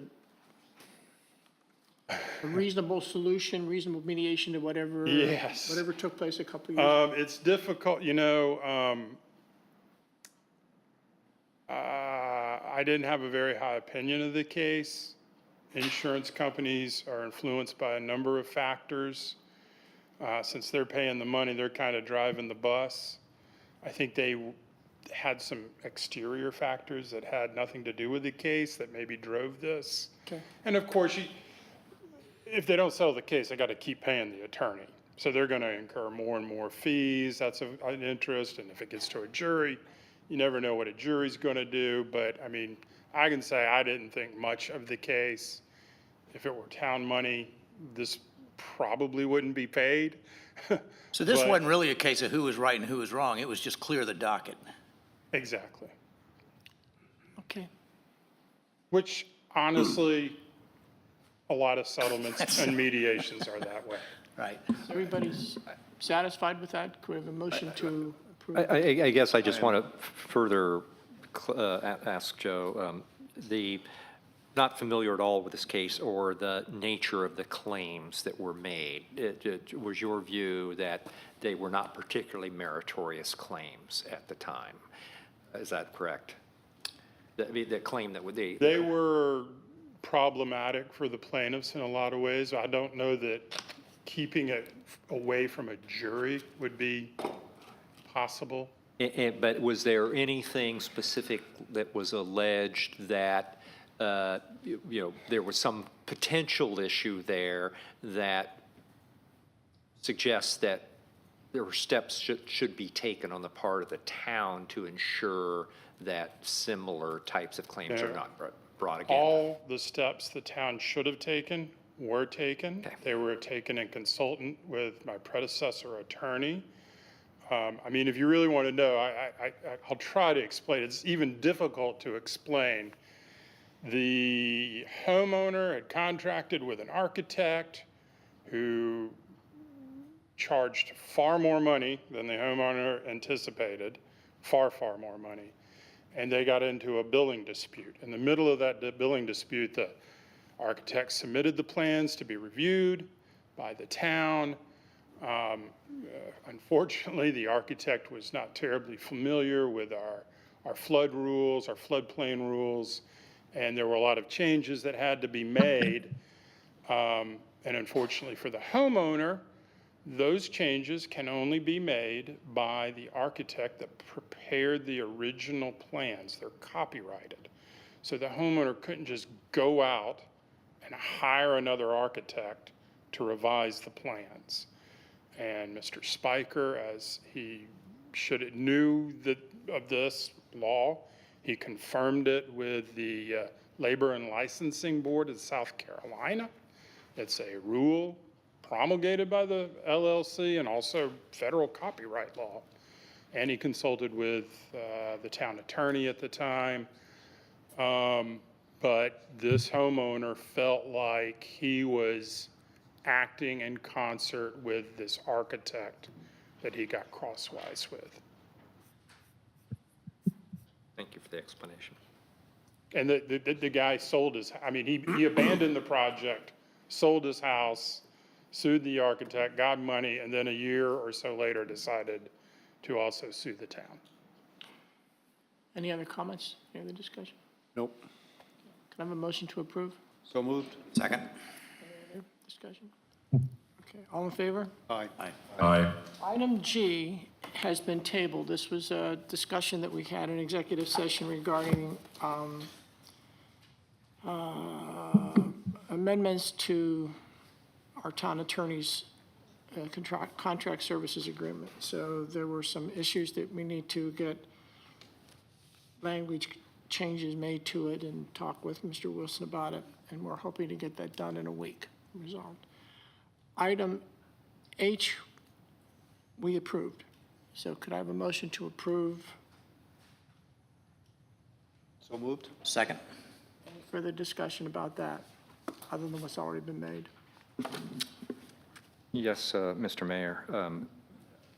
As I indicated at the Ways and Means meeting, and this is no comment on the clear professional qualifications of our town administrator. The issue is we are supposed to be prudent stewards of public funds, and the way I looked at this is what is market-related compensation for similar roles and positions in similar types of cities and communities around South Carolina. At least as I review the data, I came to the conclusion that the town administrator's current compensation is more than fair, more than market right now, and the data does not support the requested increase nor the approved increase. I would note that I would think that the closest comparables are towns like Folly Beach, where the town administrator, and I don't even know if that's a town administrator or manager has more responsibilities, is 127,000. Isle of Palms, it's 132,000. And if you look at numerous other organizations, Seabrook's 124,000, et cetera. So the closest comparables, her compensation already significantly exceeds those. The proposed compensation would be amongst the very highest, if not the highest, for any community in South Carolina, at least based on the Municipal Association of South Carolina data, and that includes for, communities that have literally tens of thousands of, or 100,000 plus residents, hundreds of FTEs, budgets by an order of magnitude larger. The only other, I guess, if you want to call it a comparable, is Hilton Head, where the town administrator manager makes $210,000, but of course Hilton Head is 250 FTEs, $120 million budget, so about eight times ours. So, Mr. Mayor, for those reasons, I just don't think that the data supports what was requested nor what was approved. And it would be my view that we should keep the compensation at current level, and when the town administrator's agreement expires in another year, can then reassess that at that time.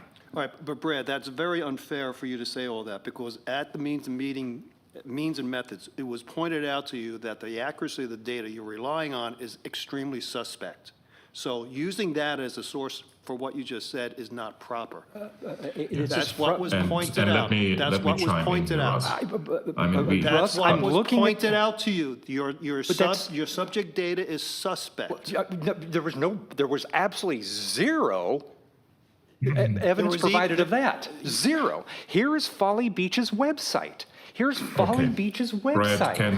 Brad, can I say also something? It's not, Brad, that's very unfair. What is unfair but looking at Folly Beach's website? So, Michael, what do you have? What do you have, Michael? Can I say, so, Brad, we all admire the broadness of your skills, and it always, encourages me to see how many different areas of expertise you bring to your volunteer job. But I think we need to rely on what our consultant has brought us, because we all know in the corporate world, and that it should also be something known to you, that, data has to be understood, right? And we know that there are differences in age, there are differences in experience, there are differences in additional portions of compensation that are probably not necessarily brought into these public documents. So from my point of view, I rely on the advice that we received from our HR consultant, because I would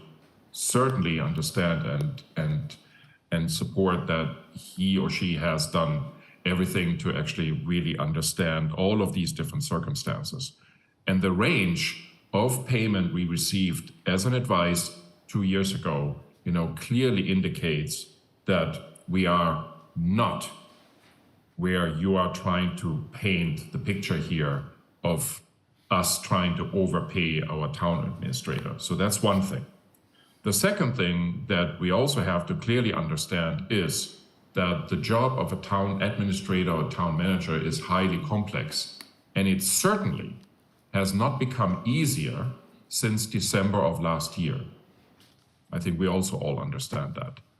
Third, I do believe that we all have in Stephanie somebody that is highly competent, highly experienced, and provides us with a lot of support and guidance to make our jobs doable. So all of these things together, for me, it's a valid objective for us to review, and necessity even to review comps And if we feel that they are not appropriate and they need to be brought into an average market picture, then we should better do so. So do we have That's a my motion and personal a second? opinion. Thank you. All right, do we have a motion? We had a motion and second. So take a vote. I don't like to do this, but I feel as though I have to defend my predecessors. Mr. Weaver, Mr. LaPuma were all executives in their own right. I like to think of myself that, so we rely on professional people to do professional jobs. Charlie had a HR consultant come in, I think 2017, 18, 19, somewhere about that. Craig had one come in, I don't know, a period of time. I had one come in 2021. These are full-blown executives, these are full-blown consultants that do exactly what they do. And we're at right now is predicated on all of that when Stephanie was hired 8 years ago. Anyway, so I feel as though I have to defend myself and I have to defend Craig and I have to defend Charlie. All of this was based, we pay our staff based upon, because we do, believe it or not, understand the fiduciary responsibility that we have as councilmen. So we don't take it by happenstance. This is all based upon, and the fact that people haven't seen it, it's on my desk, could see it. I'm not sure where Craig's and Charlie's studies are. We could dig them up someplace. Okay, could I have a motion to approve, please? I have a motion. All in favor? Aye. Aye. Opposition? No. Motion carries. God bless you, Stephanie. Any other comments from council members? I have none. John? I have none. Michael? I have none, and unfortunately, I have to run to catch my next flight. So I apologize when I We will welcome you here with now open chime out. arms. Thank you, but I will very soon be back there. Russ? Nothing, thanks. Brad? No, sir. Citizen comments? Yes, sir. John Fly again, 102 Delmead Hall. It seems clear that we're always behind the ball on traffic here. It would seem to me that we should have a 10-year traffic study. We should know what our traffic load is going to be in 10 years, and we should be planning to deal with it. It seems to me that we're coping with traffic rather than planning for it. How far out does the traffic study go, John? Do you call offhand? Pardon me? 2035. It's on the website, sir. Okay. Motion to adjourn? So moved.